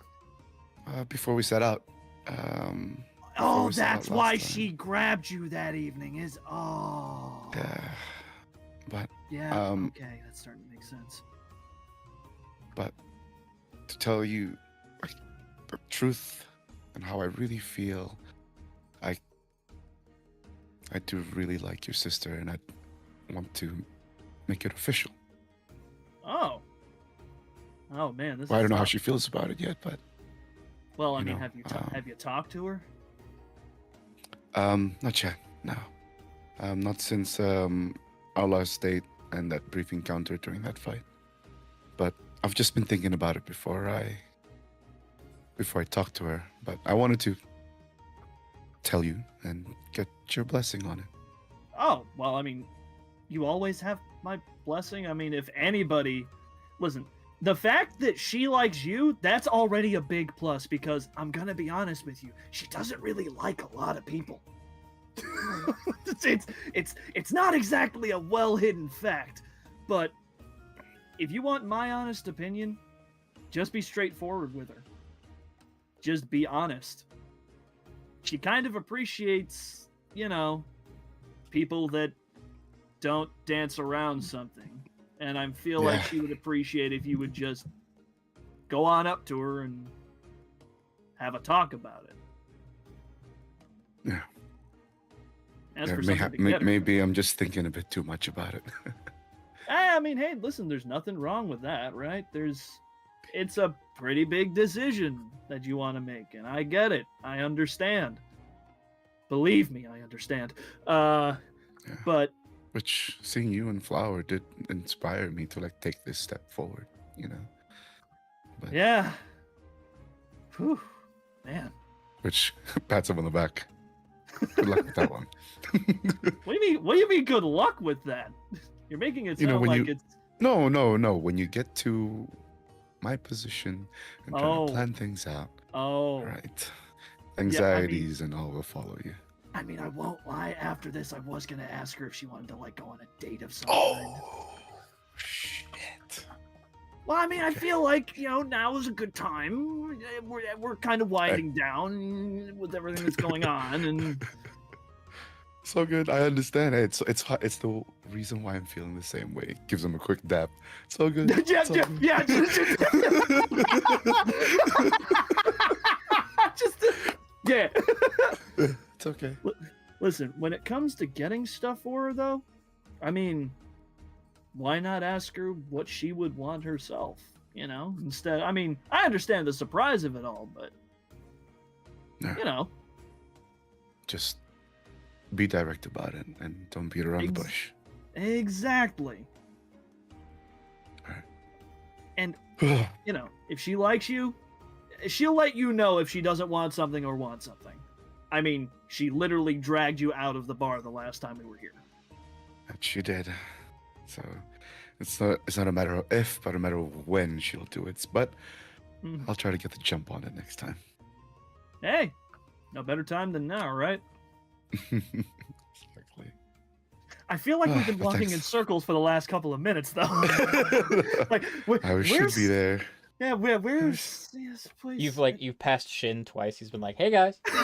Hey guys. Hey, Shin. Oh, hey. Oh, sorry. sorry. Hey, sorry. We were caught up in our own conversation. What's You guys like circle walking? We were. I mean, not intentionally. We were kind of having a conversation. Oh, but it's more fun when you do it intentionally. oh, It was just in the heat of the moment. yeah. You know what? I feel like. I mean, we got plenty of time to circle walk as the days go by. Maybe we could all circle walk together. Or we could go to Sears. Where is Sears? Oh man, now I'm all turned around. Shin, which direction is Sia's place? That way. He just points in a direction. You know what? That's better than nothing. Thanks, Shin. Really Otherwise we- appreciated. Otherwise, we might have kept circle walking for like another 20 minutes. Utsuru calls it walk and think. Oh, he's so wise. he's, Yeah. he's The such a wise wise Utsuru. man. I'm real good at the walking part. I haven't really worked out the rest of it yet. I'm sure you can figure it out. Eiki's the best Mhm. at it. Well, walk and think? Hmm. Yeah. Well, Damn, yeah. that's on brand, I feel. Why don't you and Luna go on a walk and think? That could be fun. Mm. Tried that, but I do too much walk and talk. Ooh. I Which see, is okay. I It's see. just different from walk and think. Yeah. We were kind of doing both. We were kind of doing walk and talk and walk and think. Utsuru would frown. Ooh. It has to be one or the other, huh? Well, he likes the think part more than the walk part. Oh. That's expected from Utsuru. He does Yeah. not let me go with him on walk and things. because you talk his ear, because you talk his ear off. I guess.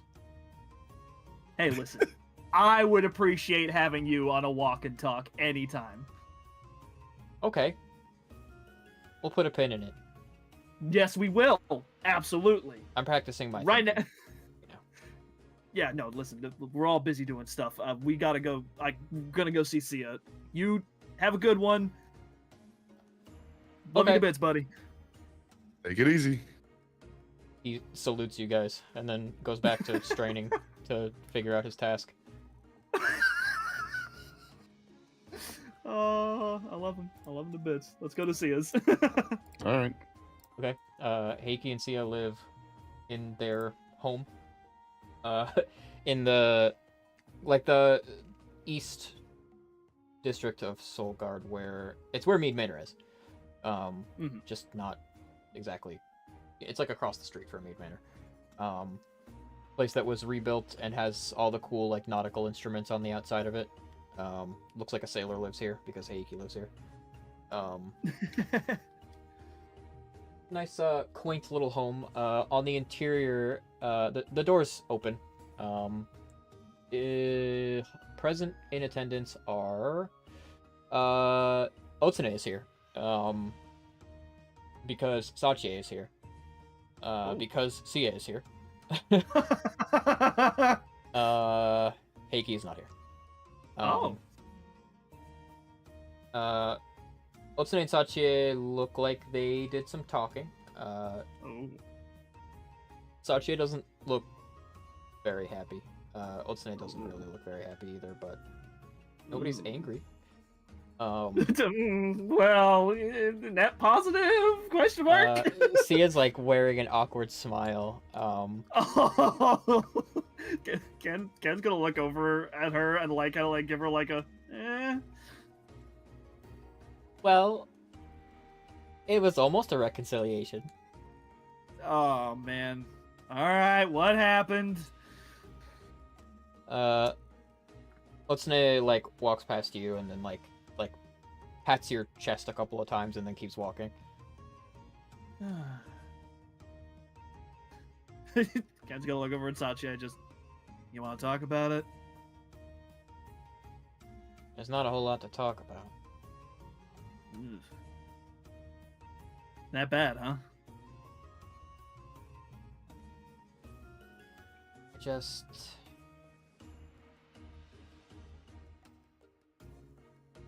my father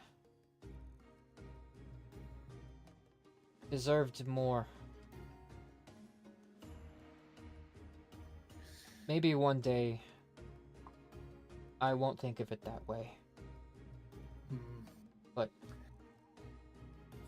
if she'd been there, I don't know. There's no sense dwelling on that for too long, but not to say that you shouldn't or can't. But I have a feeling she's really gonna try, you know? I'll keep my She has eyes a on lot her to make- feet, not on her mouth. She's got a lot to do and a lot to make up for, so give it time. I will. It's not like I hate her or anything, but There's just a lot to process.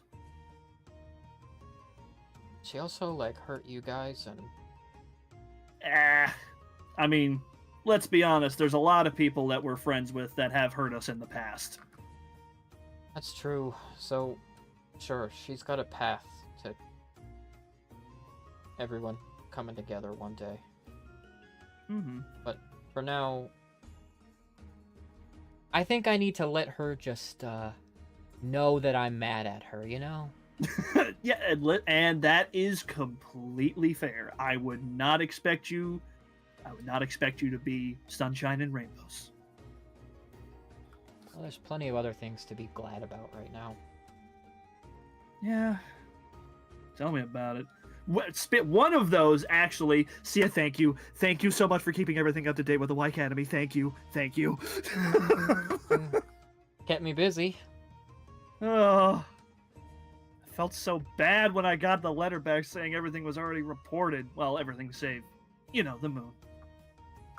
Well, I needed stuff to do, so.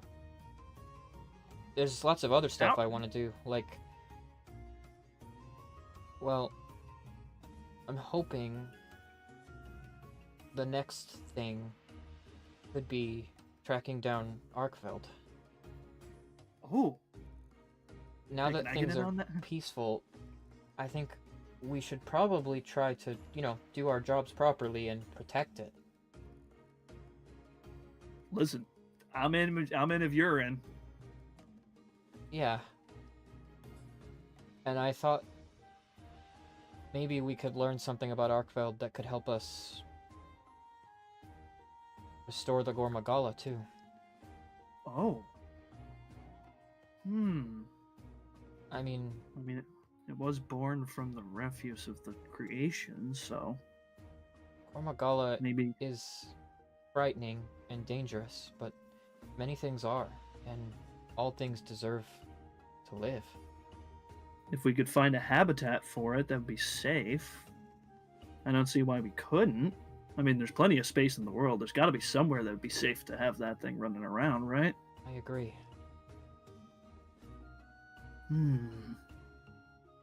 Much to think about. But this is a great idea for a project. I'm so in. I thought you would be. Doable. Just something to keep in the back pocket, I suppose. You doing all right, though? Yeah. Great. Cool. It's just because you weren't really on the ground for the Siki stuff, right? So you did not go with you to Siki. That's right. Yeah, you were here. Mm-hmm. Which, I mean, understandable. It was pretty terrible over there, but it just seems strange you not, coming over with us. I wasn't feeling well.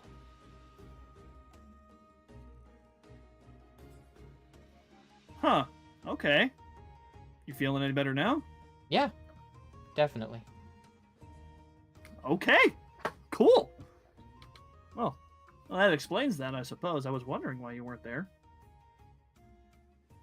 Just needed some time to rest and get some work done on my own.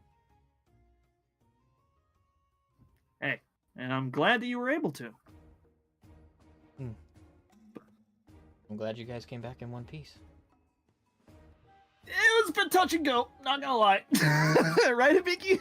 A few grazes here and there. Well, that's an understatement, but you know, Ugh. we're still here.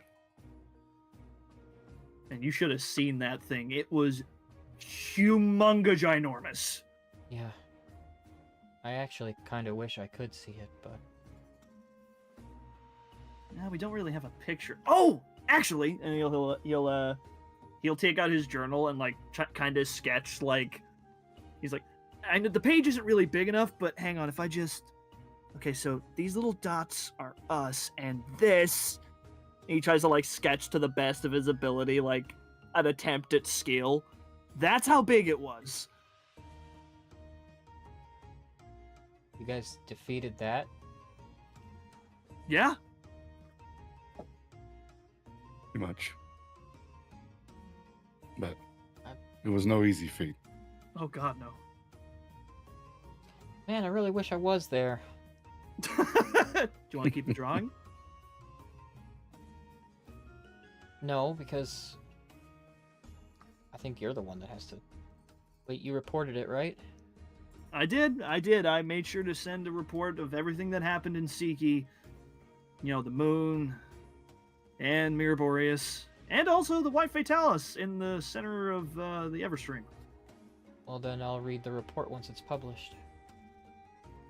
Yeah, I tried to condense everything down as much as I could. There's a little cliff notes here and there, but I tried to get the description of Mirror Boreas, everything we went through, the general feeling, and what it could do. Not that we ever have to worry about it ever again. Did you guys blow a hole in the moon? I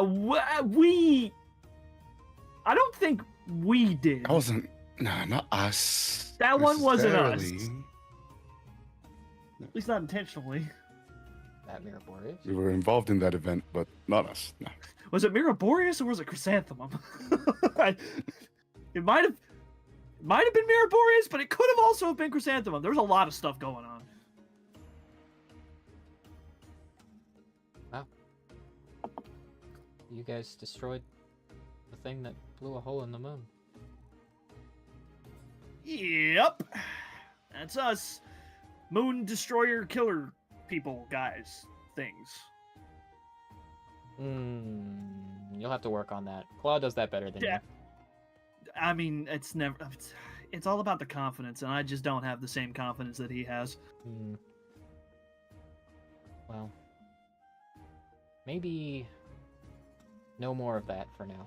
Let's, Yes, please. I would like to relax for a while. yeah. Relax for a while, and then we'll think about Arkveld.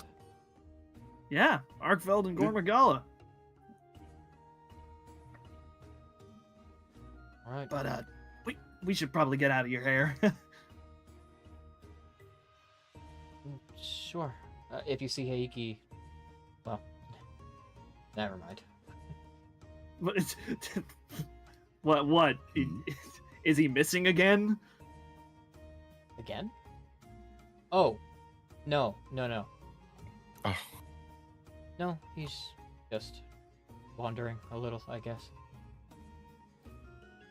Vtuber calls it walk and think. Oh my God, he is walking, oh thinking. my God. How did we? Oh, what? I'm amazed we didn't run into him. We were kind of doing like walk and talk, but a little bit of walk and think. Utsuru It's comes true. stepping into the home. He has to duck in under the walkway, and he has like bags under his arms of like groceries. And I finished walking shop. Oh, hello friends.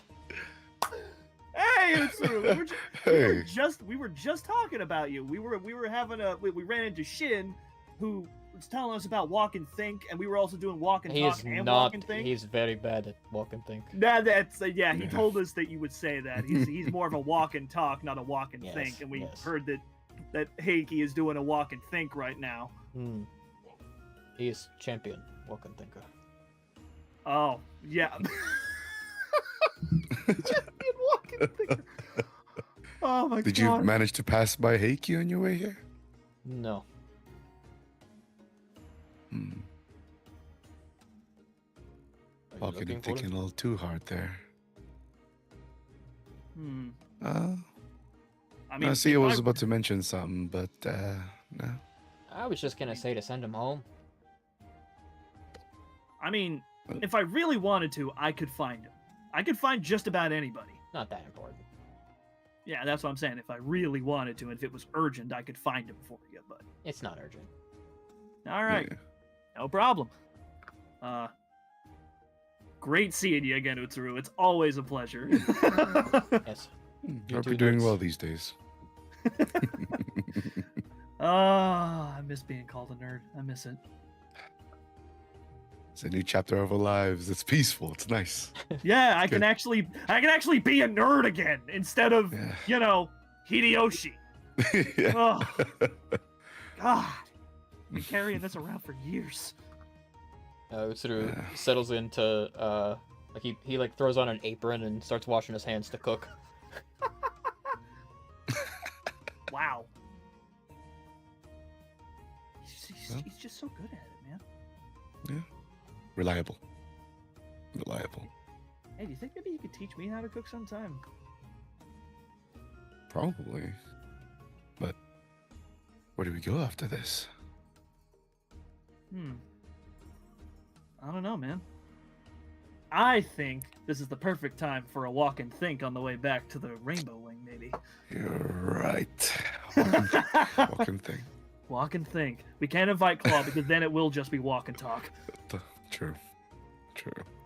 But he's one of the, I mean, I can't say no to the captain. I mean, it's if true. you- He is the captain. If he said, I'm coming along, we can't really say no. Yeah. But we'll give a bow towards Sia and Utsuru. And well, Oh, see you all again next time. yeah, take it easy. And meanwhile, I think you and I both have to have talks with two very specific people as well. Yeah. What's Claw Just get a- doing? Claw is talking. Okay, Claw walks out of Mead Manor and then turns around and knocks on the door again. Walter answers the door. Mr. Claw? Hi. Could you let Ardius know that I decided on the name Starlight Festival? Thank you. And then he walks off. Very well. Message received. Okay, and then Claw is going to go to the local news, and he's going to spread the news of the Starlight Festival. A Soul Guard post. Okay. Yep, and then he's going to go to Claws, and he's going to enlist their help to cater the event. And then is that it? I think that's it. I think that's all Claw has to do. Okay. Oh, he also along all of that tells them that he didn't come up with the idea, and that none of this can be traced back to him. Okay. Okay. Sheena and Luna will take your catering order. I suppose, Pharixus, if you want to be enlisted to work on the festival, that's kind of like for you. Sure. Growlden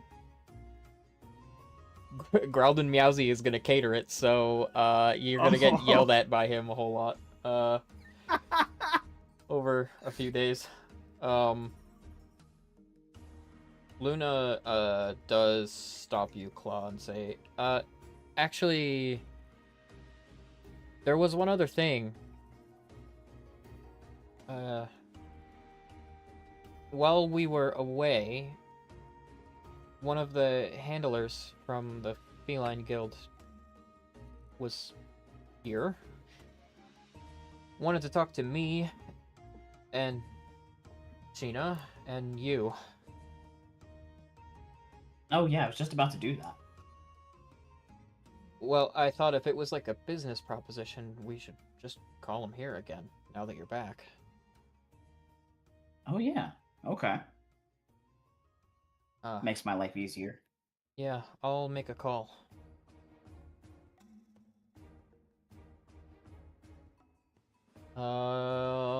It shall be Varnamir. What are you doing?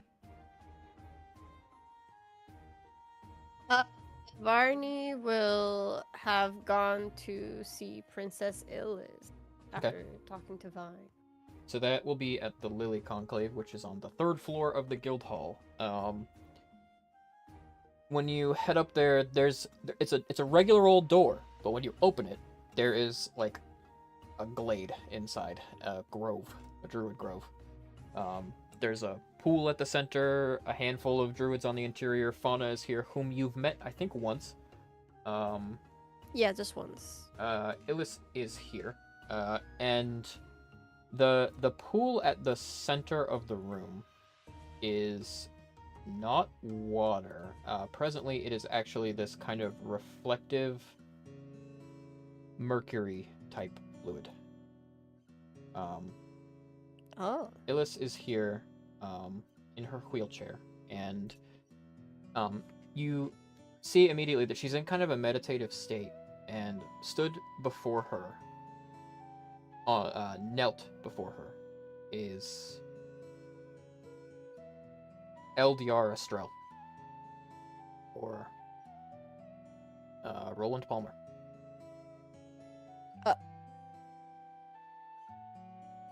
And Can he kind of Oh. he's like knelt with his hands on her legs and his head in her lap. And as you enter, Fauna regards you, and then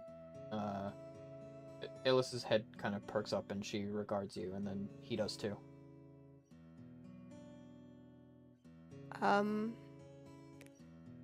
Can Varnamir sense anything of him? Like, is he real? Make an Arcana check. He's very shocked. Let's see. Oh my gosh. 10.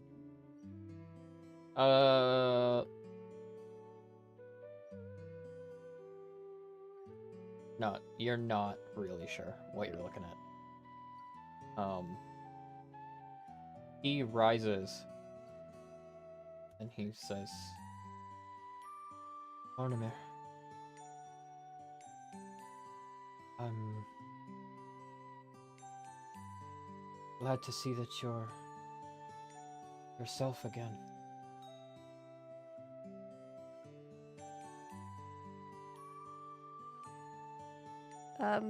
Barney is kind of speechless. He's just making eye contact with anyone around him. Like, well, what is happening right now? Illis looks over at you and, I know this is strange. I didn't really expect you to, And he says, it's alright. Varnamir, I don't wish to mislead you. I am gone, in a sense. But Illis, wanted to say goodbye. I see.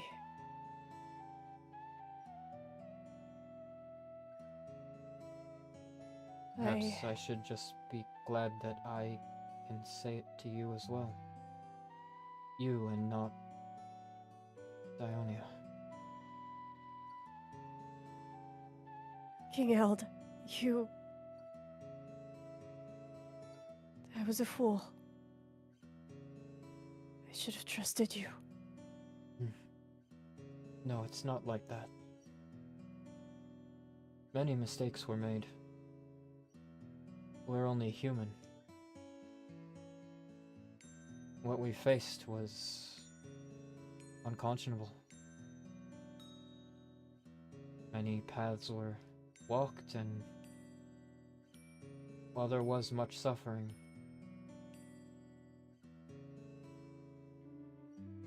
Things have changed. The world's changed. Someone like me.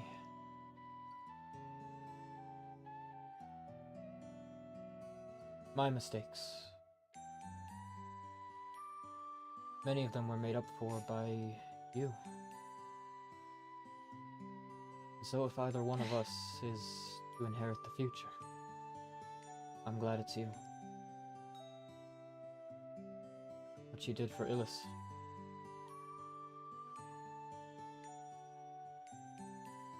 I thank you for keeping your promise. Of course. I'd venture to say that your sons have done more for this world than I have. You should be proud.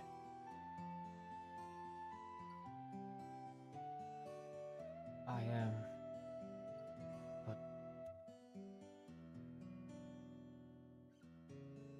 I don't feel that I deserve to say as much, not to them. I hope they know that I care about them. And that I'm glad they're okay. And that they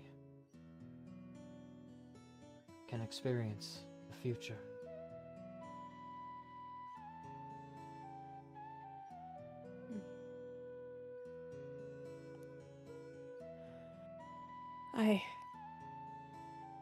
I suppose I've already watched over one of your children. I'll make sure that they know.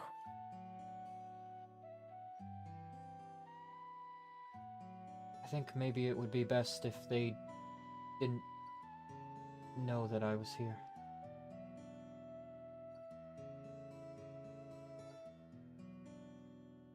I think to them, I'm best left buried.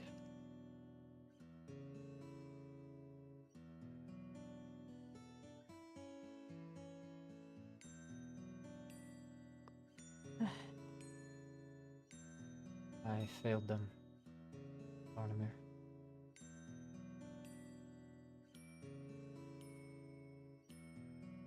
I failed a lot of people. I spent my life trying to make up for it and only found more and more failure. It's not my absolution that they achieved, it's their own peace. Not because of me. And I don't ever want them to think that it is.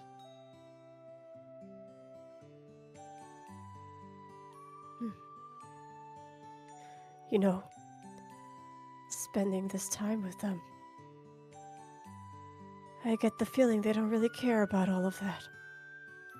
Not like you and I do. I think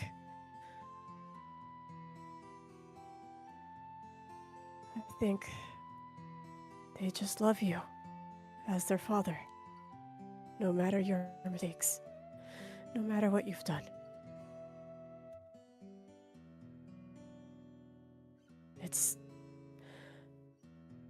I suppose it's the influence of a certain feeling.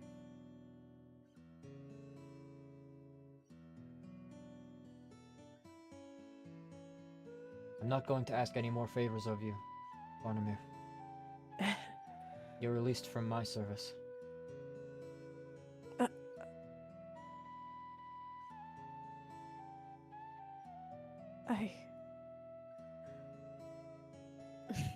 And he'll walk up and is he like corporeal? As you get closer to him, you can sense that you would not be able to touch him if you tried. He's not corporeal. I see. Well, he'll just get close then.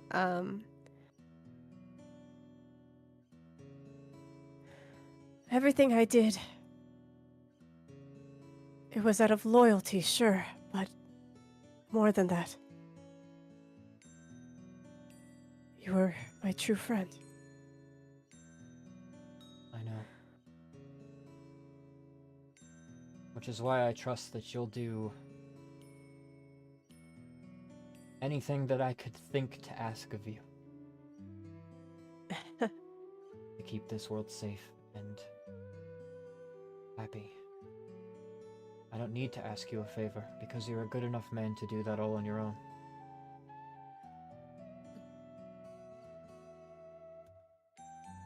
I'll make sure to live up to that.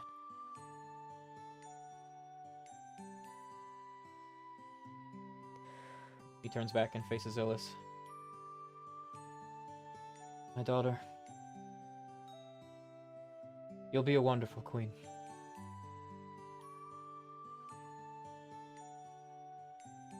Of this world and the next.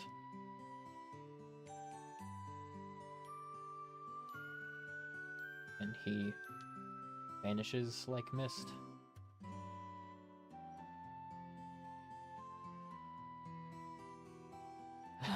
Fauna claps her hands together and... Well... As you can see, we've been a little busy. Yes, your powers have developed far beyond what I expected in such a short amount of time. Illis looks a little uncomfortable and... Well... It's probably, had a little more time than you think. Right.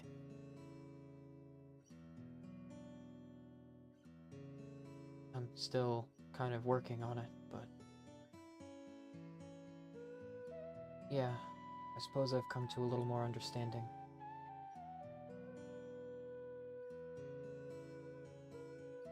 Some of it not very good.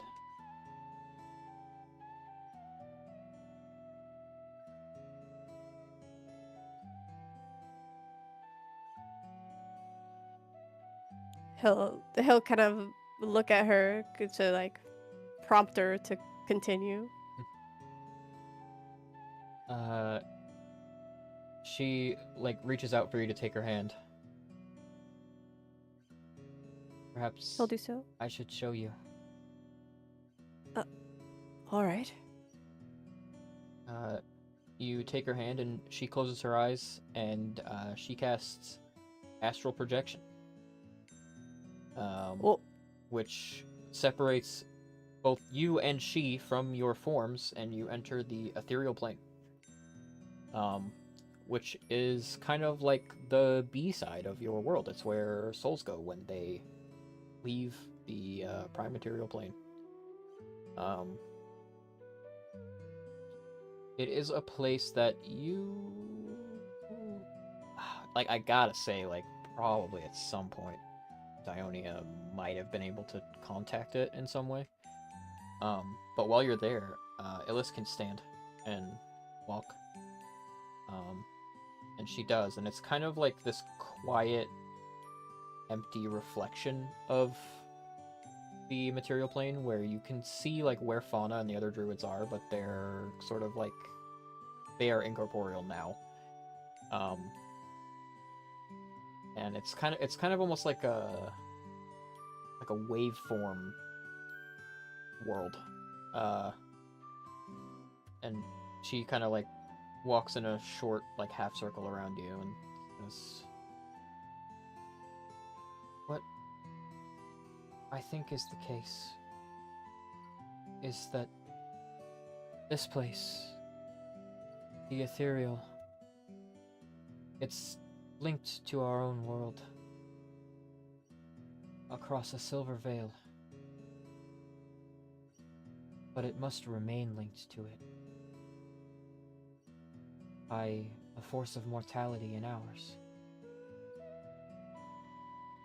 That force of mortality is me.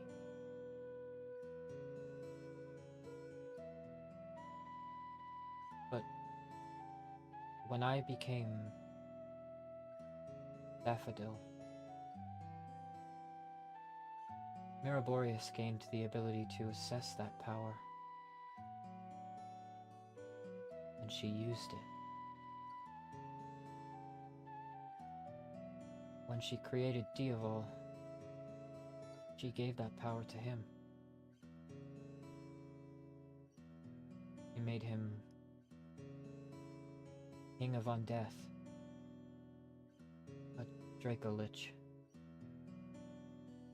He possessed dominion over all of this space and transformed it into the Shadowfell.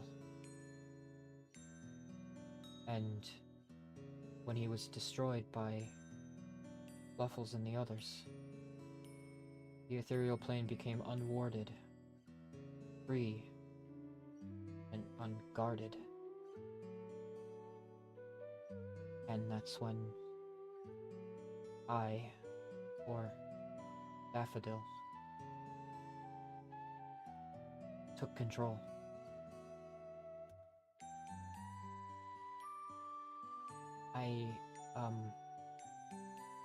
I'm sort of Diaval's replacement. I am kind of Queen of the Dead. I see.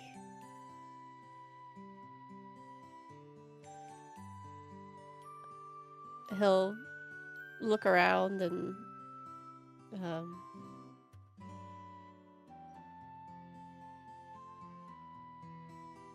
Princess,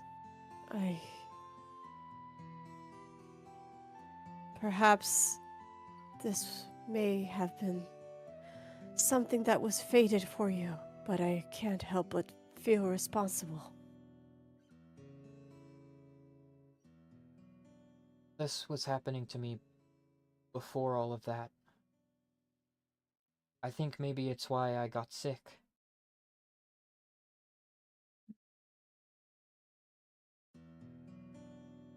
It would make sense.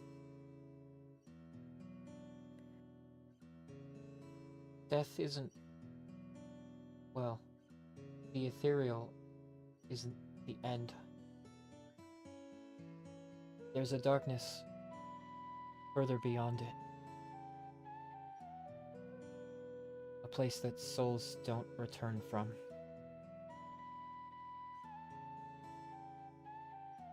That's the place that... She kind of like gestures down at her legs. Where these I went. see.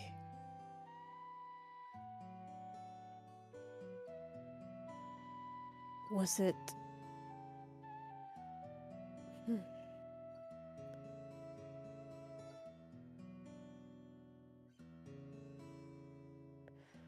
Was it because of me?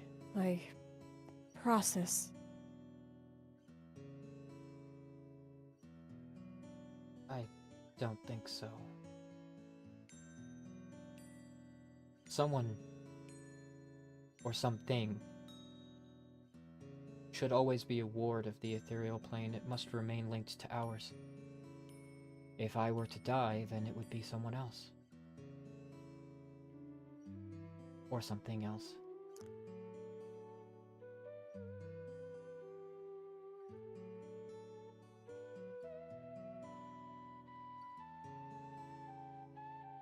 A monarch's shoulders are always overburdened, aren't they? Well,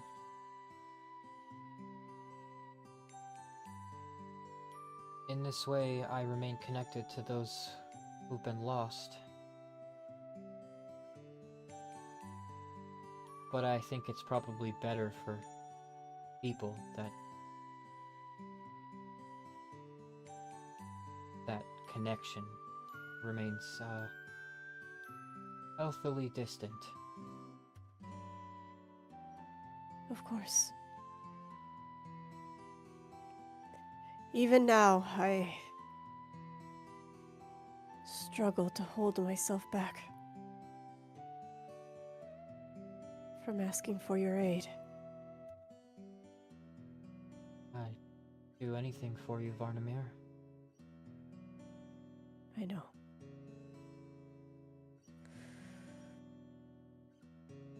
But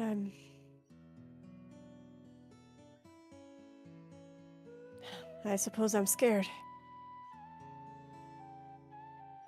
Of what?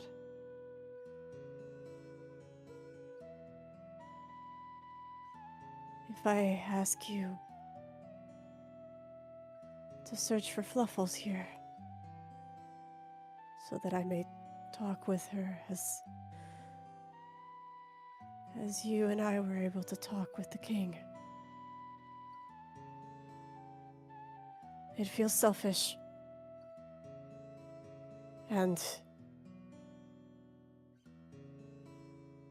I don't deserve such selfishness.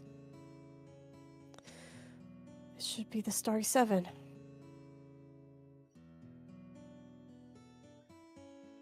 Well, no rule that says I can only do it once. Actually, there are rules, but I make them.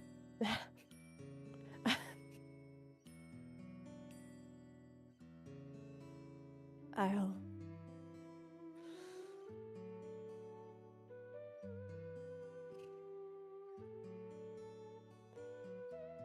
Princess, when I was in the ethereal plane, I assume, there was a pool of silver water. Like the one in the glade. Or in the Lily Conclave, I mean. I had my suspicions, but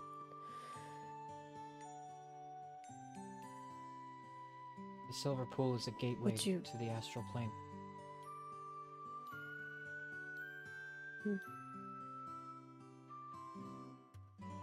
It's that place of darkness. Beyond the ethereal.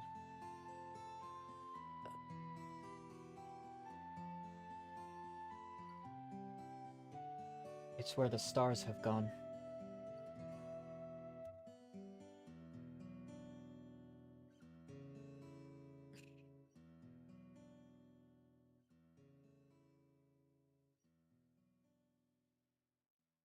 then perhaps I was a bit too hopeful. What do you mean? If it's... I might be assuming too much. But I can't imagine that she wouldn't have walked through it. In that empty world. And that would mean she's in that faraway place, right? A place that no spirit returns from, Varnamir. Not even to undeath.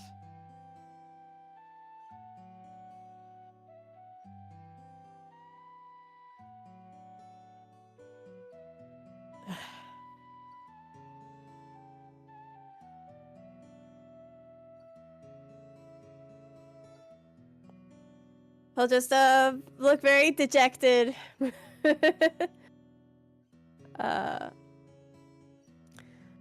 right. I allowed myself to dream a little too much. But I will let the Starry Seven know, should they wish to try and speak to her, if it's even possible.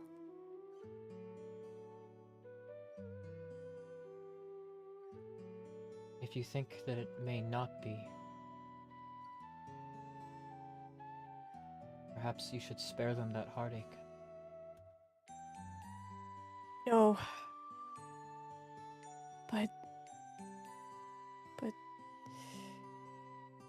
she always did the impossible.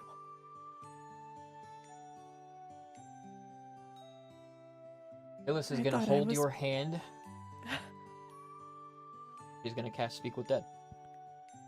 Oh! And search for Fluffles.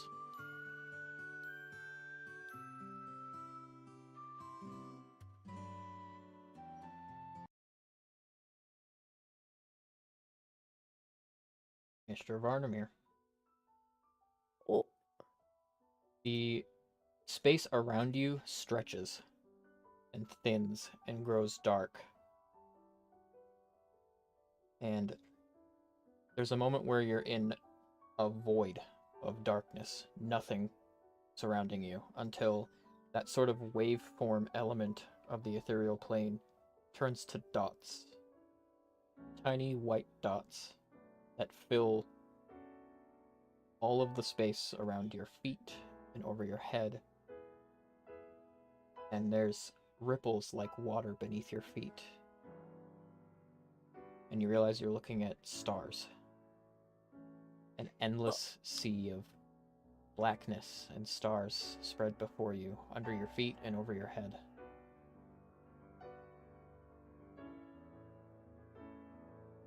And you're alone in this place.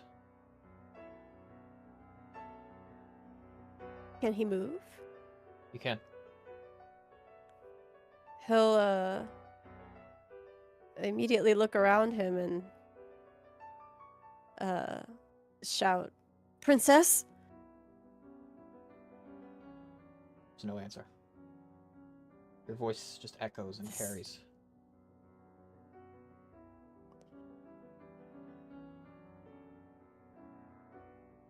El Grey! Fluffles! Are you here?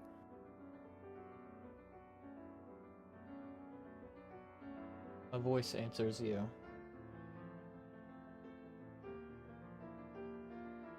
I know that name.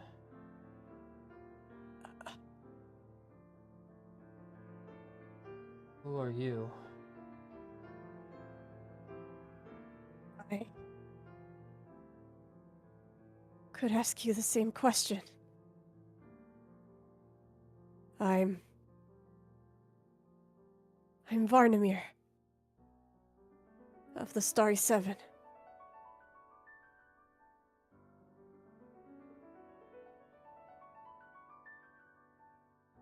How have you come here? A gift from the Queen of the Dead. What is here is not dead. What is here doesn't exist.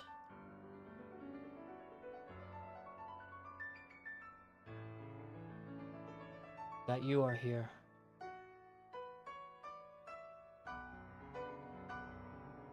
You don't. Or won't. For long.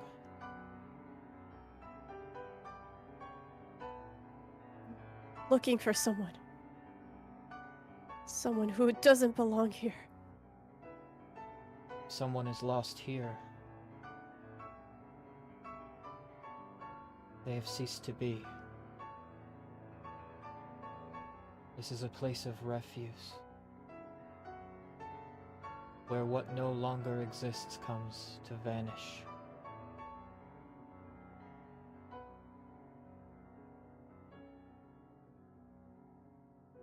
There's the sound of footsteps on water,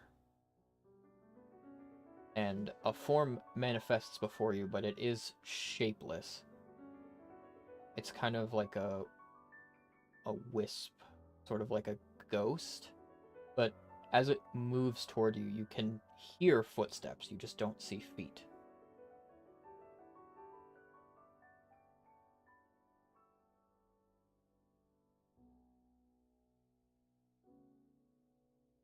Who are you? Do you exist? Vladimir of Astray. Yes. It seems to walk past you. And you can feel eyes on you, but you don't see any. The world is a dream. And I am the sleeper. And you are pulled out back into the Druid Grove.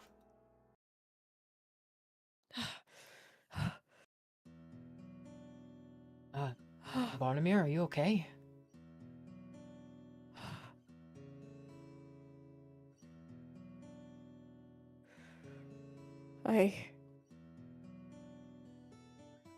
Princess, have you been there before? Been there? Been where? That place. Beyond. There is nothing but stars. I can only see it. If I go there, I'd never come back. Nothing comes back.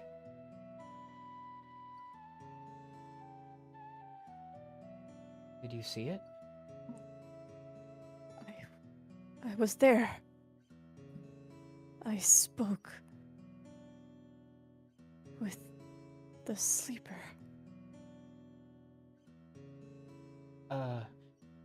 To be very clear, you never left standing right here. You only saw whatever you saw.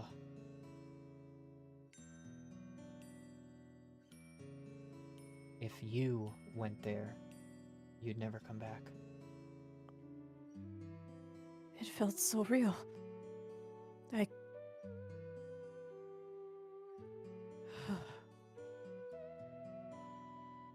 Well, if you did see the astral plane, when I attempted to contact Fluffles, unfortunately, that's bad news.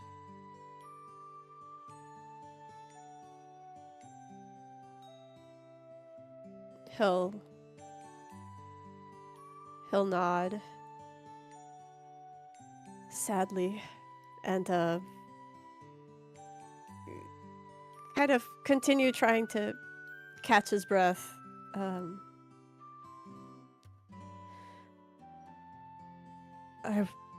won't tell the Starry Seven.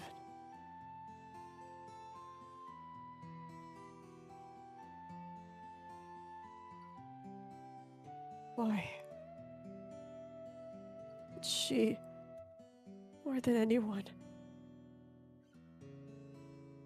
deserves to go to a happy place and not a void.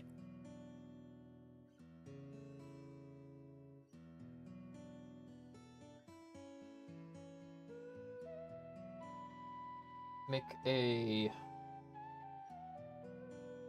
Arcana check. He's been so bad at these. Arcana. Come on, dude. Oh, okay. That's better than before. I'll say the answer to why is not beyond you. There are a lot of clues as to why.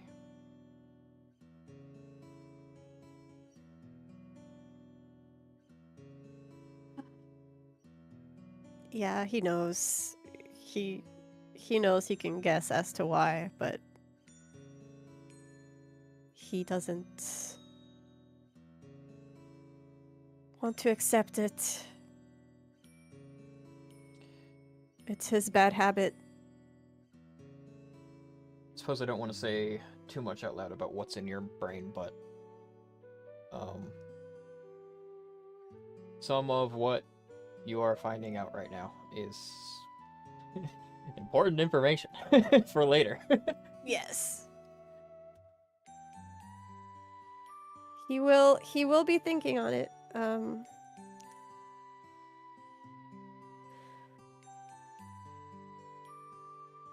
After he's calmed down, he'll turn to Illis. Despite everything, I greatly appreciate the revelation and speaking with your father. I'm glad that you had a chance to. He said he wanted to speak to you. I thought I'd try to make time. That was very impromptu.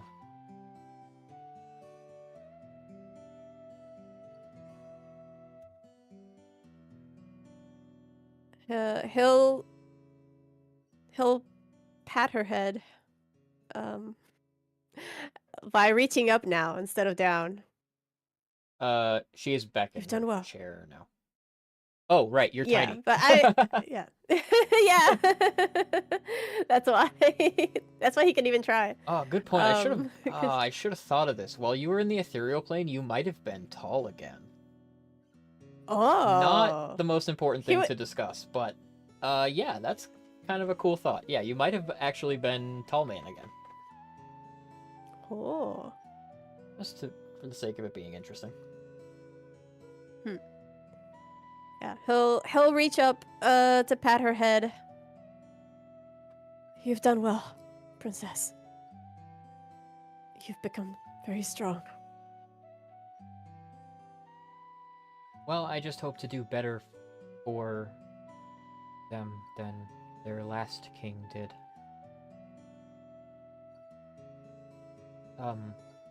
I perhaps should also tell you that Diaval doesn't reside there.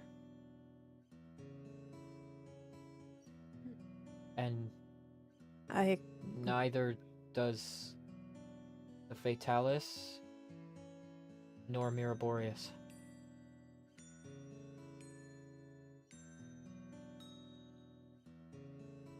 And is it stable? It is, but well, I don't think Diaval should reside there.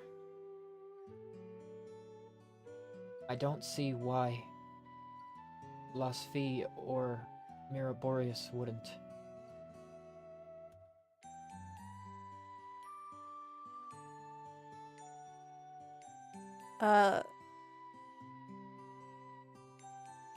Lasvi being Fef, is she talking about Fef or like this a separate Separate like, entity. dividing? I Yeah. see.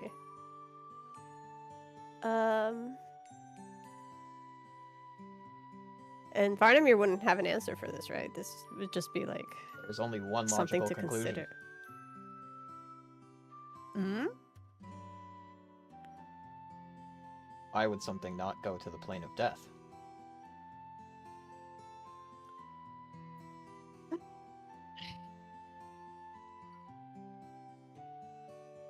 I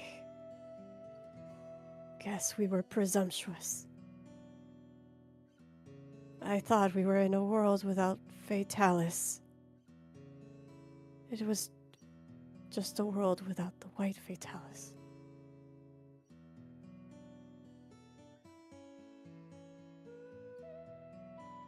I don't know if they're still out there, but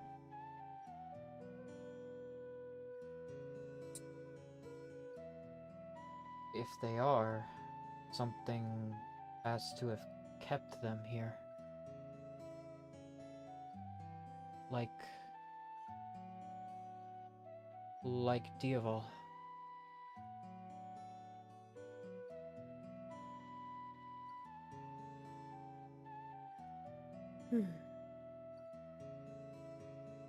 He'll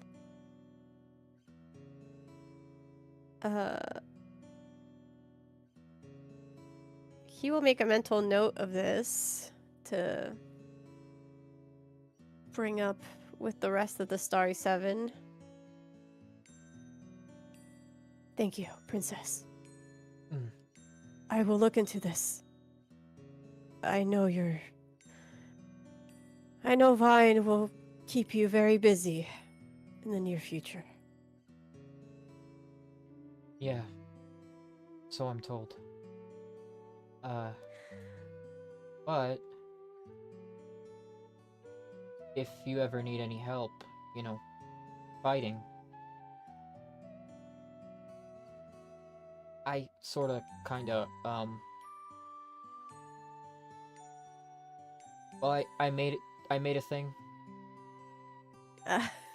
A thing? she gestures over to the corner of the room where, stood up against the wall, arms folded, is Dee Dee. Ah, a thing. You know, so I can fight too. I see.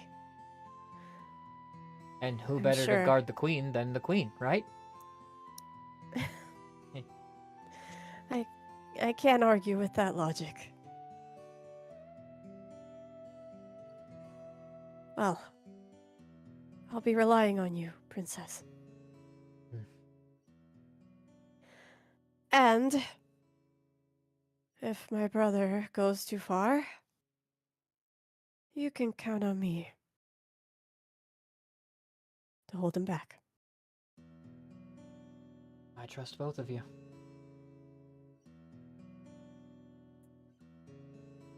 And I trust you to eat your vegetables when prompted. Blech. And Princess, if you're going to be exerting yourself,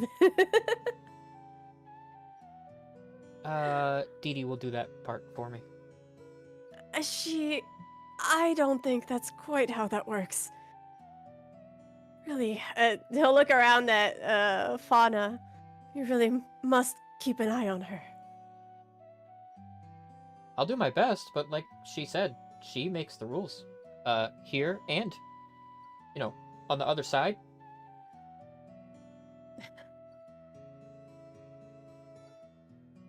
he'll, he'll cross his arms and look at Illis, annoyed as a cat can look.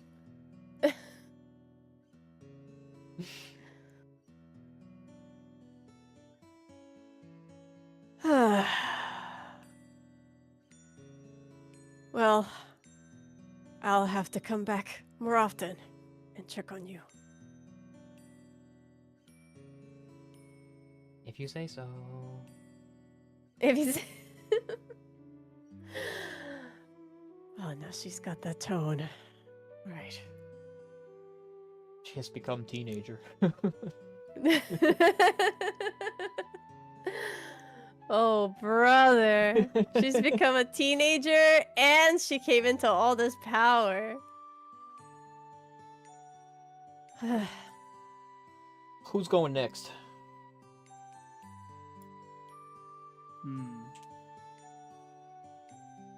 I don't know. Okay. Everybody ends up back at Claw's in the evening. Oh. Claw, you receive a visitor. A man who lives up to his name, a rotund black feline who is very well dressed, and has like these gold rings on his fingers, and like this long jacket that hangs from his shoulders. It is Fat Cat, the head of the feline guild here, who once, at one time, if you will recall, way back in the day, petitioned to be your handler, and wanted to help you by providing to you all the resources of the feline guild and the network of felines across the world, but you turned him down. He steps up to you, Claw, and offers a paw to shake. Mr. Claw, good to meet you. Yeah, nice to meet you. Here What did you want to talk to me about? Well, I hear you become a real hero around these parts. Around all parts, actually. You could say that. You got quite the operation going on here, too. I thought I might be able to, lend a paw. Okay, what are you offering? Well, I wonder if you're thinking about, franchising this place.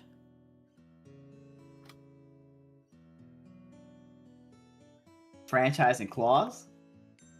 Well, yeah. It's a pretty popular place. Secondary guild hall in Solgard. You could set up one of these babies out in Mindgard, in Merchta, Dondorma. Heck, who knows? Maybe we could even become bigger than the guild, you know? I like the way you think. My... I'm in. Oh, well, that was easy. Wow. I didn't even tell you what it'd cost you. Well, I guess we can get to that. Well, for my network of traders and information brokers, it's gonna cost you about, nothing whatsoever.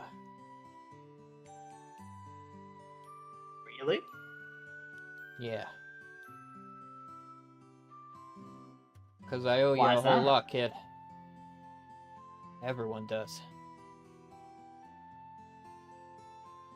But maybe me more than anyone else.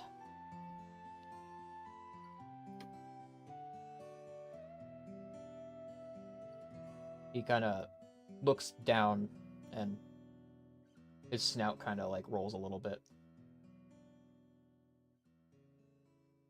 It doesn't matter that much, but you're a good kid, Claw. And I just want to help. Well, thank you. Let's make something big here. Let's turn Claws into the biggest name in the entire world. He throws out a paw to shake. Claw will shake it. Fat Cat presents Claws. I'm with it. We'll talk soon. We'll talk soon, kid.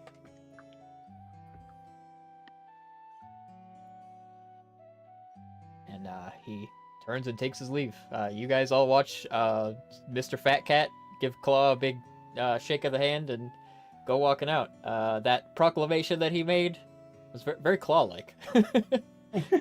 Yeah. Did anyone else notice a striking similarity between those two, or am I being crazy again? No.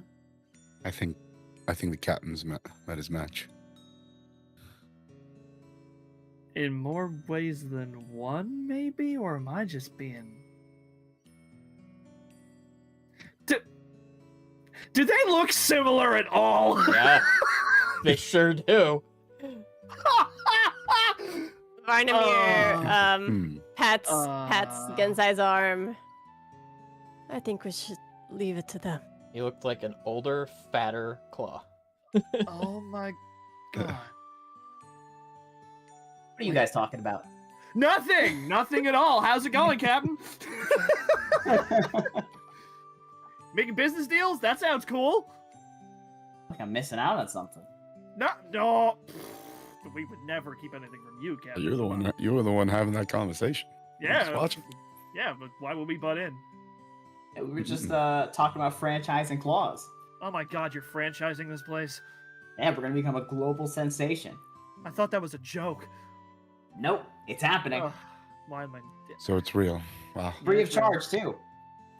What? I mean, what? Well, wasn't I've that never met a- nice? Nice of him. Yeah. Yeah, really nice dude. I like this vibes. Eyebrow raised. Look to the left to Genzai. I don't I've know. never That's... met a more generous merchant. Yeah. Probably because he recognized, the work that I put in. Oh, Hey, I'm sure he recognized He it. recognized you, buddy. Heiki's sitting there by it. He says, "That guy's not a merchant. He's like a mob boss." Oh. Oh. Claw! Like, the same thing, no? No. Well, Isn't a mob boss Well, they somebody that do has, like, own a lot of businesses. money who runs things? the mob It's the same are thing the as a merchant. the mob is the felines and mealinks that, run your pockets sometimes. Yeah, from my experience playing music at taverns, they get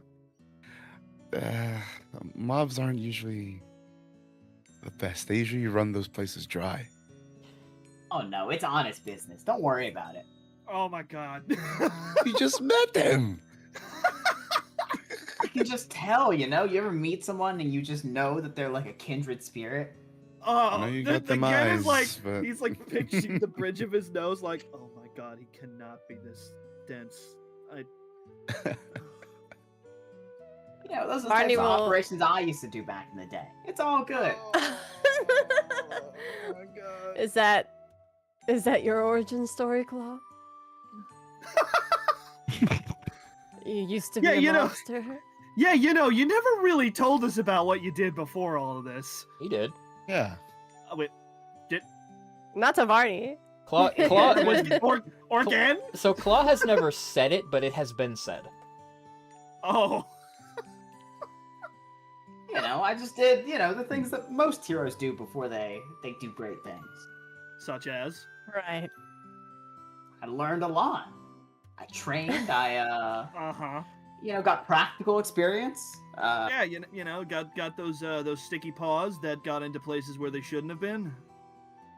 I think they were right where they were supposed to be. I'm sure you know what? You know, you stealing everything on Aodai's ship is starting to make a lot more sense. He didn't need it. He was gonna go to jail. Luna Damn. Luna puts a finger down on the bar and says, "Before you guys mistreat your captain too much, I ran a background check on him before I became your handler, and he was not a mobster or a thief." Woo! See? I told you. I guess you two are just kindred spirits. We're gonna do great business together. Something about an apple and a tree. Not falling very far from it. The Trees. network of felines and mealinks do so much good for us hunters that a little bit of larceny is not, you know. It's not frowned upon. Well, it is frowned upon, but it's the price we all pay. Couldn't have put it better, I suppose. Where's Pharixus? Vardamir's just sipping on his milk. Where's Pharixus anyways? I haven't seen him in a bit.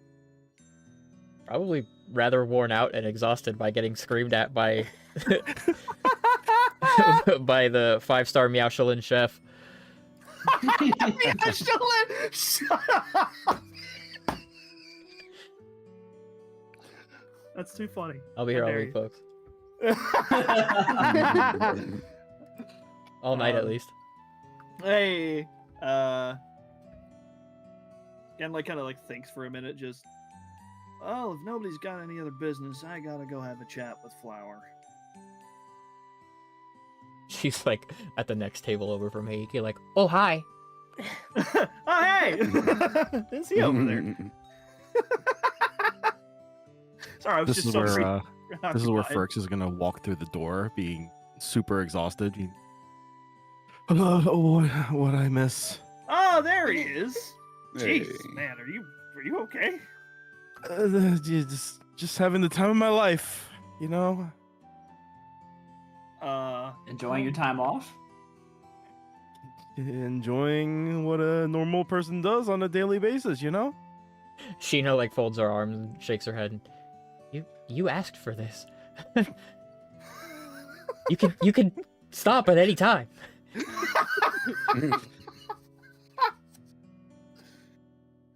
You sure you're okay, man? You look. I've seen you beaten to pieces, but you don't seem nearly. This is like a different kind of exhaustion.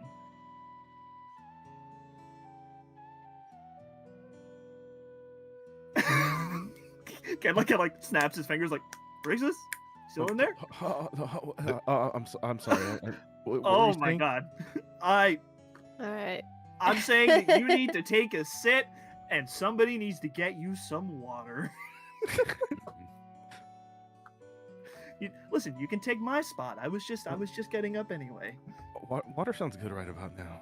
Yeah. Utsuru, And food. Utsuru comes over and gives you a big flagon of water. Or coffee, whichever. I'll take both. Oh, wow. Coffee with a water chaser. No, it's like, I always need a cold drink and a hot drink on my desk. So that's what he's doing. He's alternating.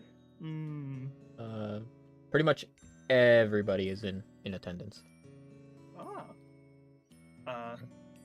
Gam will excuse himself from the table and go sit down next to Flower. She leans over to Fef, who is seated at the table with his legs up on it, and he she doesn't say anything, and then he rolls his eyes and kicks his feet off the table and gets up and walks away. Hibiki will just pat the seat next to him where Genzo was. Sit over here. Varnamir will go over to wherever Fef ends up at. He sits next to Hibiki. Nice. Right, he'll go talk to him whenever. Again, I'll kind of like tap the table a little bit. Just so, you doing anything at all at the moment? Oh, yeah. I'm hanging out with all my friends, listening to conversation. Sometimes I speak when, I've got something to interject that none of you were thinking about. So the usual? Yeah, I do that a lot. Well, I mean, I was thinking maybe if you had a bit of free time, maybe we could go on a date. Hibiki's just looking behind like, fuck yeah, yes.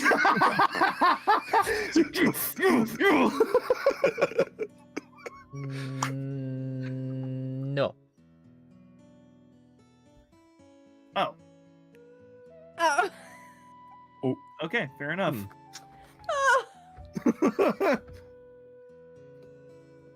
But, Alright. maybe when our friends aren't all hanging out together? I mean, if you'd rather pick a time, I'm sure we could figure something out. Okay, how about tomorrow? That works for me.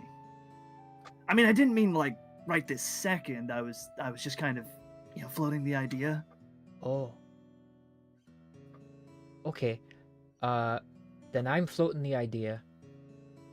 Tomorrow, we can go and... Can we get ice cream? I do remember making a promise to take you to get ice cream. Yeah, I want to do that. I actually kind of want to do that now. But no, all our friends are here. Nope, friends are here. Friends are here. We're gonna focus on the friends for tonight, and then tomorrow we can go get ice cream together. Okay. All right, done deal.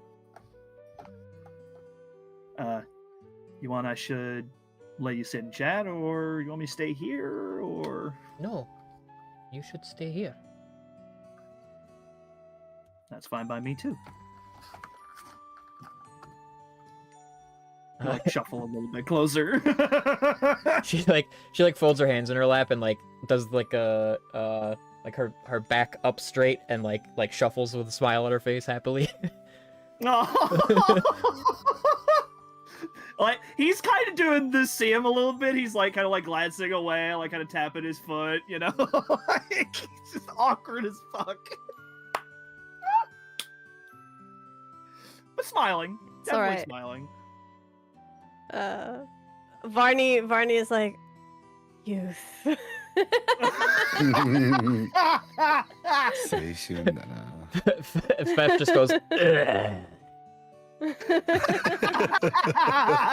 Gross. You know that's how you get Nice. cooties, right? That's also youth.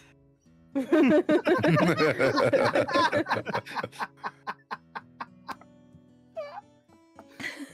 I'm gonna die.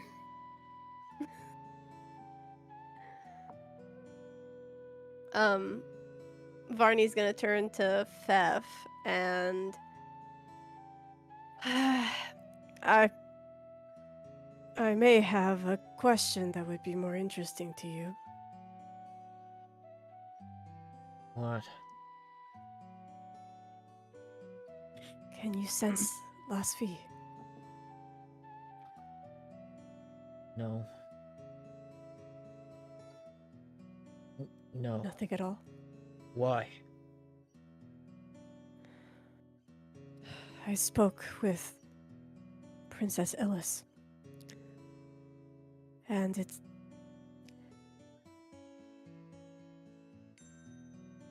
I don't understand the particulars so well as she does, but she has taken over the astral plane as Queen of the Dead. And Lasfi is not there. He stands quickly, like his chair knocks over, and he says, "Don't say that."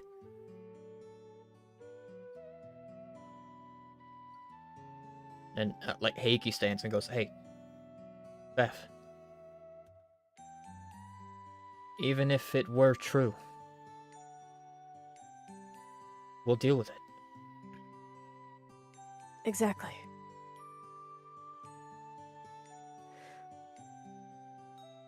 That can't be true. Not after all this. It can't be true.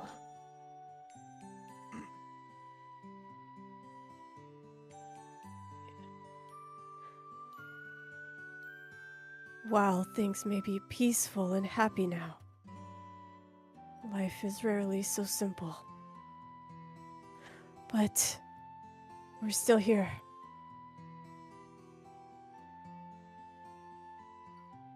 So we'll take care of it. That's why we need to gather information. Be prepared.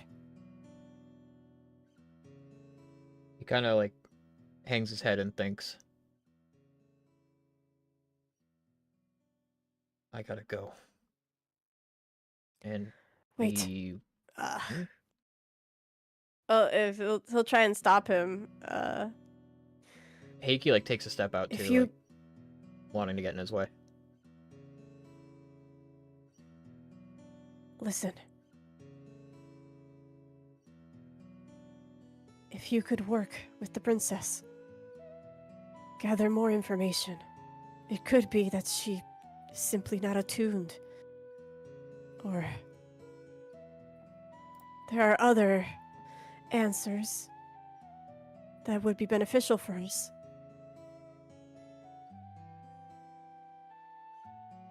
We'll figure it out together.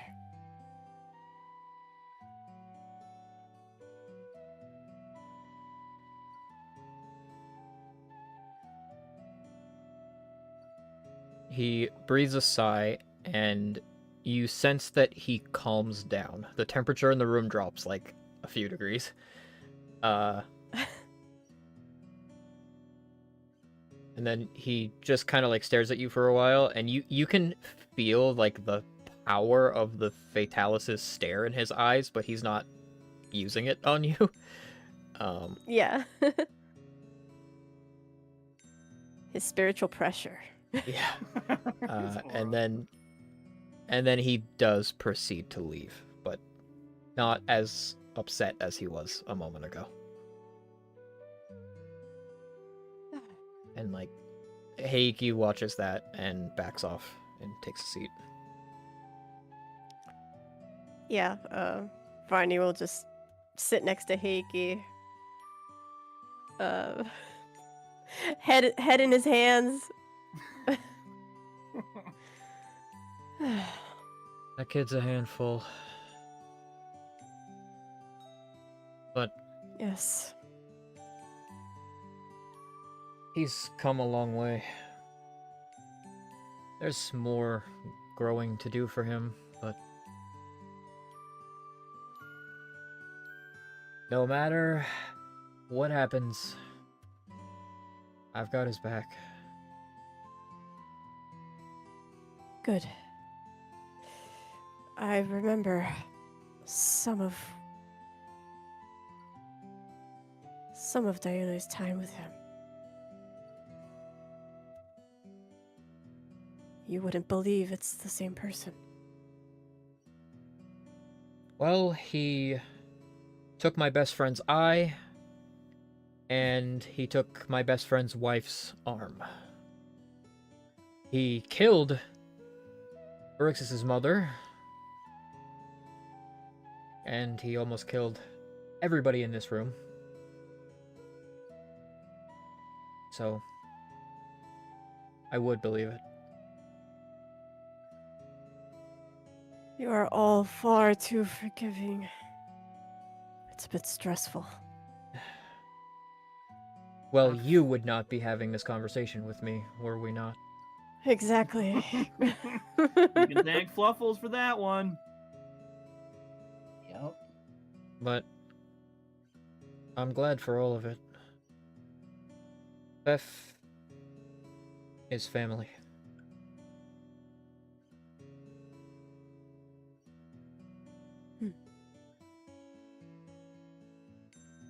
He's a good kid.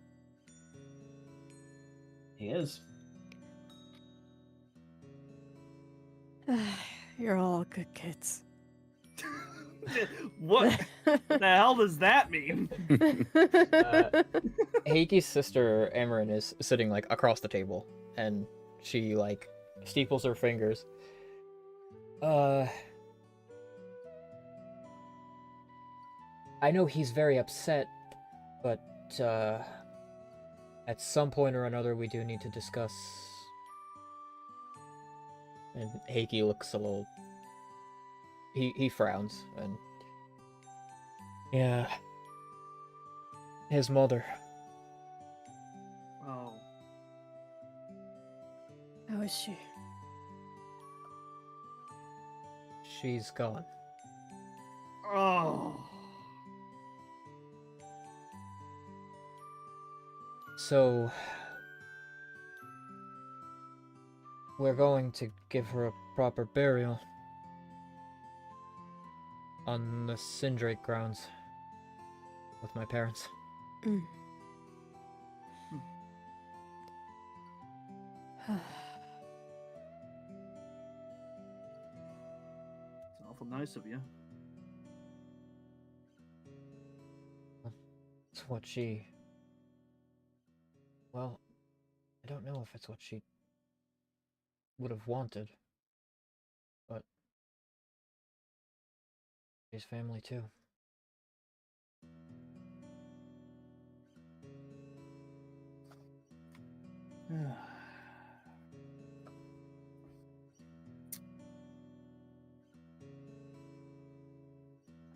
Does he know? Yeah. Don't suppose he was too pleased about the news. Actually, you guys are the last to know.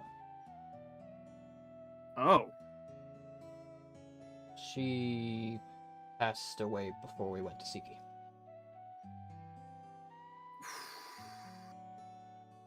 He knew before that.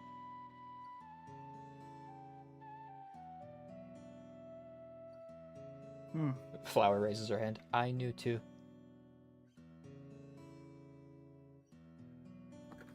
Now I just feel bad for not asking before. Beth didn't really feel like,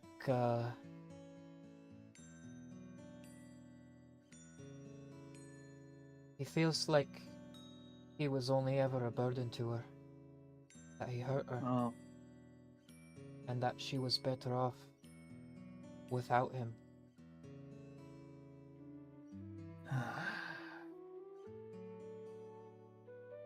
Well, I hope in time he'll realize that she cared. He will. He's just very slow to feel things. Yeah, he's not exactly the most emotionally gifted. He knows how to get angry. Well, that's his best emotion. He's real good at that one.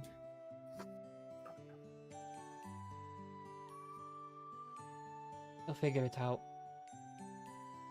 Eventually. Hey, Claw, maybe you could teach him some of that confidence of yours. You know, the blustery, like, we got this kind of deal. I think he has enough confidence. Well, no, but I mean, like, you know the way you say stuff.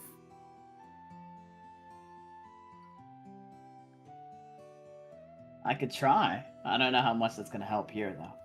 Well, no, but I mean, I feel like he'll at least listen to you. True. You know, he actually likes you. Who am I kidding? Yeah, Fef I likes remember that. everyone. Yeah, I remember that promise. I remember his words to me before leaving the moon. We're all family. Mm-hmm. He likes everyone. He just can't really say it. He's got to keep up the tough guy exterior, right? Kind of like Akui.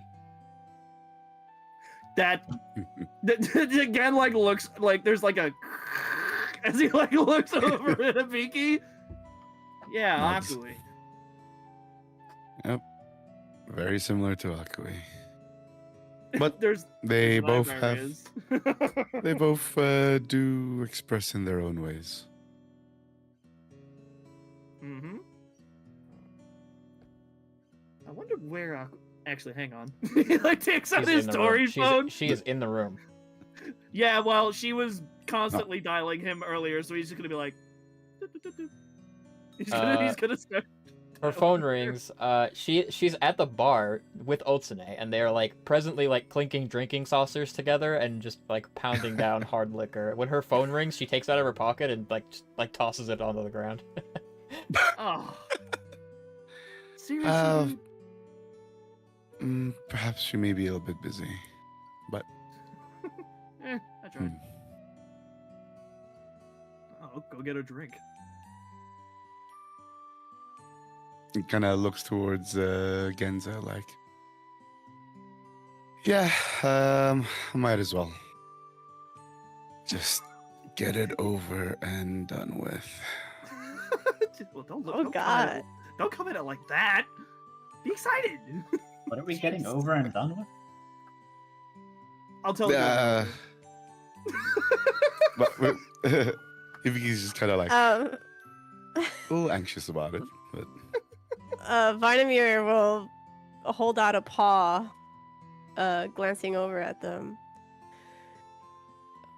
Maybe after she's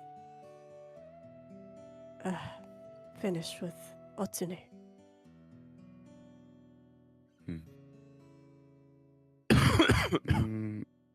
Yeah, I think I'll give her some time. It gives me some time to actually mentally prepare. You got this. And then he'll think about it, and he's like, and he'll look at him, and then he'll look at Otsune and Akui, and then he'll be like, wait, wouldn't it read more as a marriage proposition if you approached her now? What I want. There? What? And then he'll drop the Vicky, you're paw getting like, married? go ahead. Shut up! Do not blow this for him. So loud. Do not blow this for him. Hibiki will just.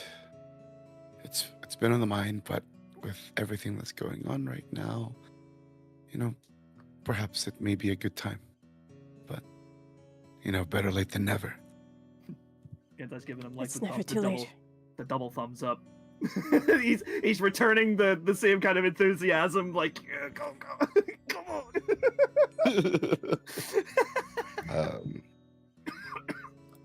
Hibiki will just take a deep breath a little bit of that that icy steam just kind of exhale from the nose, and we'll start walking towards Akwi and just go. Hey, do you got a second, Akwi? She is a little tipsy. Otsune like kind of cocks her head and like looks between you and her, and you can see that seasoned old woman knows, and she slides off the bar and steps away. Nervous slide. Nervous No, smile. not nervously. Not No, nervous. she's not nervous. No, she reads on your expression what's happening. She's being polite. Maybe he's more of like the nervous, like giving like her like a nervous smile. Like, Please don't kill me. Akui like spins on her stool and yeah. Well, and Hibiki will take a seat next to her and just take a deep breath. Akui, I just don't really know how to really say it, but I really like you, and I think about you a lot, and I really want to be with you properly, official, together. And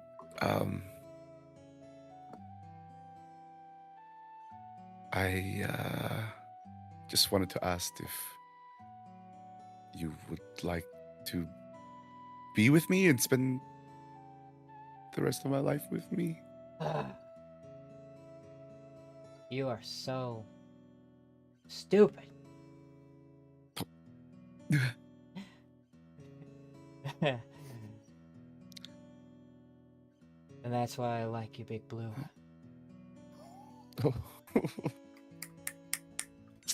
slowly turning purple from the blush. Yeah, I like you a lot too, and no, I really think about the times that you were able to be vulnerable with me, and I got to see a side of you, and I wanted to see more. Okay, you're saying too much. Answer's yes.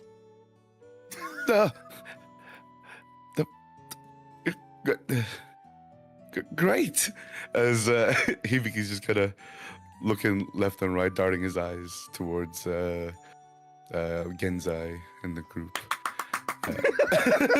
Thumbs up.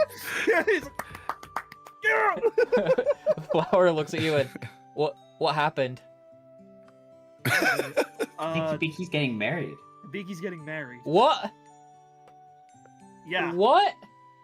Yeah. To Akui. What? I know. That's what I was right? saying. Shin also stands up and goes, "What? Nani? We're gonna have another wedding?" Oh shit! I guess we are gonna have another wedding. Who's gonna play at my wedding? Chungus is gonna bump into Hipiki's back to like nudge him forward. Ooh. Oh. Oh. As yeah, Hibiki kind of moves forward a bit. I guess kind of scooting a bit. If her hand is on like the table, Yeah. Hibiki will also gently place his hand on top of hers. And just look to her and like, well, that's a lot to think about, but let's just drink and enjoy the night. She aggressively just leans forward and kisses you. And then she leans back and picks up her saucer and holds it out to all of you and, "All right, you idiots, let's drink." Yeah. All right. Yeah. All right. Barney will prestidigitation like some sparklers. Like doing like the the whistle, There's like silent sparklers happening, and then there's like a great boom in the room as Tori fires off real fireworks in the room. Oh my god! Doors, Story, what is wrong with you? Yeah, that's what makes it cooler. No, you're gonna burn the whole place down. It'll be fine. I can put out fires faster than make them. Still, you shouldn't be doing that indoors, man. Luna hands out drinks to everyone in the room except one. And everyone puts up a toast, except one person is not drinking, and that is Sia. Huh. She must still be feeling under the weather. Clueless. Clueless. Vitamin is if Gensai says that out loud, Vitamin is gonna turn around and look at him. What? Oh, I guess I'm not my face.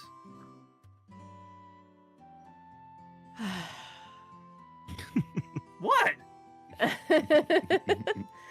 I missing And then he'll something turn again? back around. Then he'll turn back around. No, Varney, come on, man! Don't do this to me. Welcome to the club. I feel like I've been missing out on a lot today. Everyone raises It's their not glasses. up to me. It's not to me.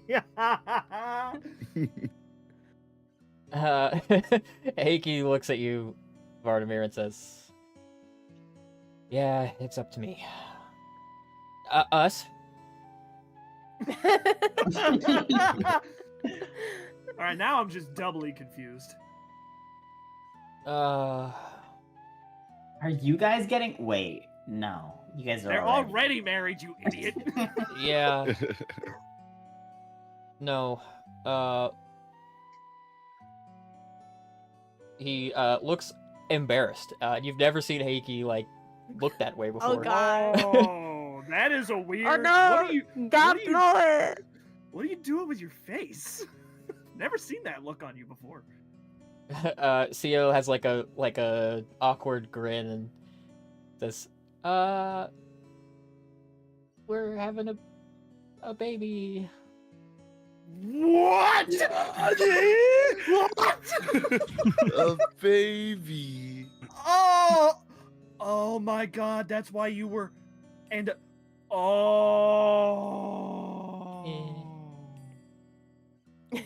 Oh, it all Surprise. makes sense now. I couldn't fight the world-ending thing because Heiki Yeah! wouldn't let me. Yeah, that was probably a good idea. I'm not gonna lie. If we knew, we would probably say the same thing. Yeah, It's- probably. Yeah. I feel at that point it's less that he wouldn't let you, and more so you had another person to protect. Yep. Wow. But congratulations. Congratulations. God damn it. Congratulations. Well, thanks. They're all clapping around them. There's a singular penguin for some reason. Well, I guess there's been lots of happy things happening today. Yeah. Lots of celebration. Lots of celebration, you know. My sister's getting married. You guys are having a kid. And I'm having ending ice credits. cream tomorrow. That's correct. Hang on, not just you. We're having ice cream tomorrow. That's true. Exclusively. Yes, exclusively. No Not ice just cream for Gensai. us. Unless I can come. You're not invited, Claw. Oh, Ouch. why not? Flower. Fine, I didn't want to get ice cream anyways. I Why have not? important business to do. Cause I thought it was just gonna be you and me on like a date together, just us getting ice cream. Oh, that's true, I guess, but I like Claw. I mean, listen, I like Claw too. You know what? We can get ice cream with Claw later. We don't have to get, we can get ice cream and then go get ice cream again later if you want more. That sounds That great. means you Claw, get 2 it's ice a date. creams. What? But not like that kind of date, like a different No, kind of date. I know. I appreciate that you're making the distinction. You. Why are you acting like a grandpa? I am a grandfather at this point. Theoretically. Theoretically, but you're not physically a grandpa. Are you? Yes. I don't know how He's old pretty you. old. I don't know how old your body is. We'll answer that question another time. It's Are a you embarrassed? more like I'm not sure. I haven't exactly had time to run diagnostics on myself. You're not a machine.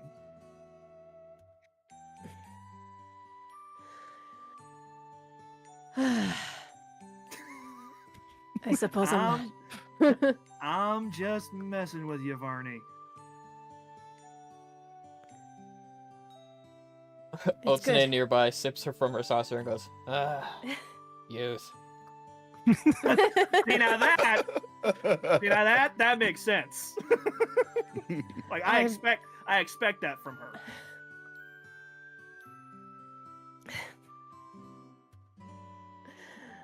It's just It's weird good to coming see from you. everyone. Well, I suppose I'm glad to be young again. Yes, I could I definitely won't complain. tell. By the way, you gotta stop rubbing your nose when you're embarrassed. All right. Why? I don't remember asking what. I don't know, just picked it out. Just, I noticed that you do that whenever you're embarrassed about something. You like rub your nose. All right. I don't think this is the conversation I want to be having right now. Oh, I guess just fucking with him. One question, who the fuck asked? That's- Hold on a gun. That's it right now. Hold on a gun. From across the room, Chungus says, Chungus!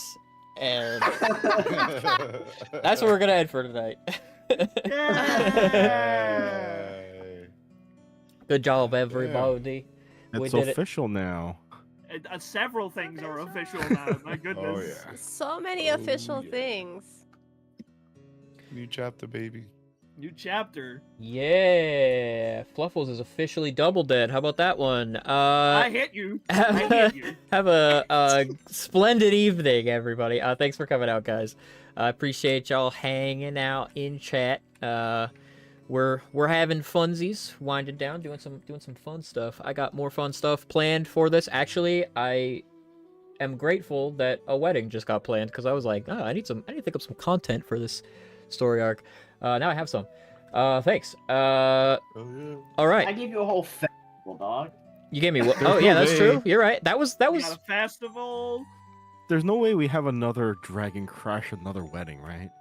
Don't, why would That's pretty Why funny. would you Wait a mention minute. You're so right. In like the That was same so conversation, fucking we funny. planned a wedding and discussed that very dragon possibly being out there Yeah, somewhere. exactly. That's funny. It's a full Why circle exactly? moment. It's pretty funny. Why would you tempt fate like that? What is wrong with you? Or yeah, There's so no for, way it happens a second time, right? for those of you that have not seen that far back in Hunt for the Starry Sky, there was a wedding in this show already. That was probably in around episode 50.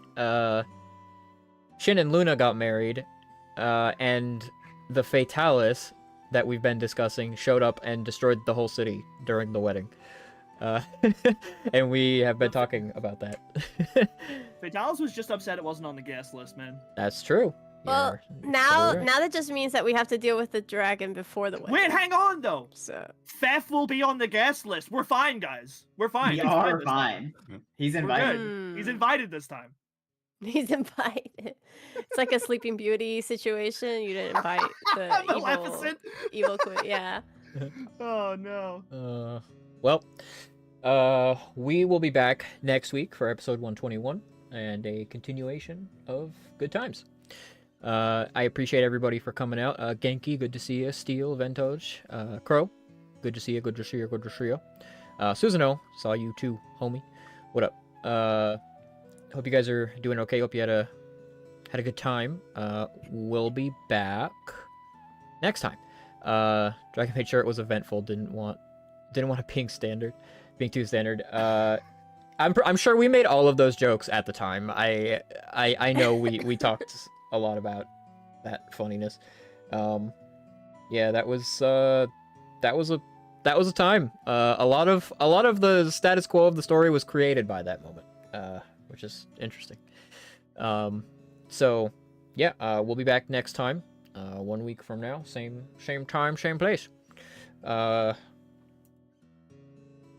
I any more to say? No. Thanks for coming out. You all please take care, stay safe, be good people. We will see you next time. Bye-bye. Bye bye.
rainbow that we all want. I just wanna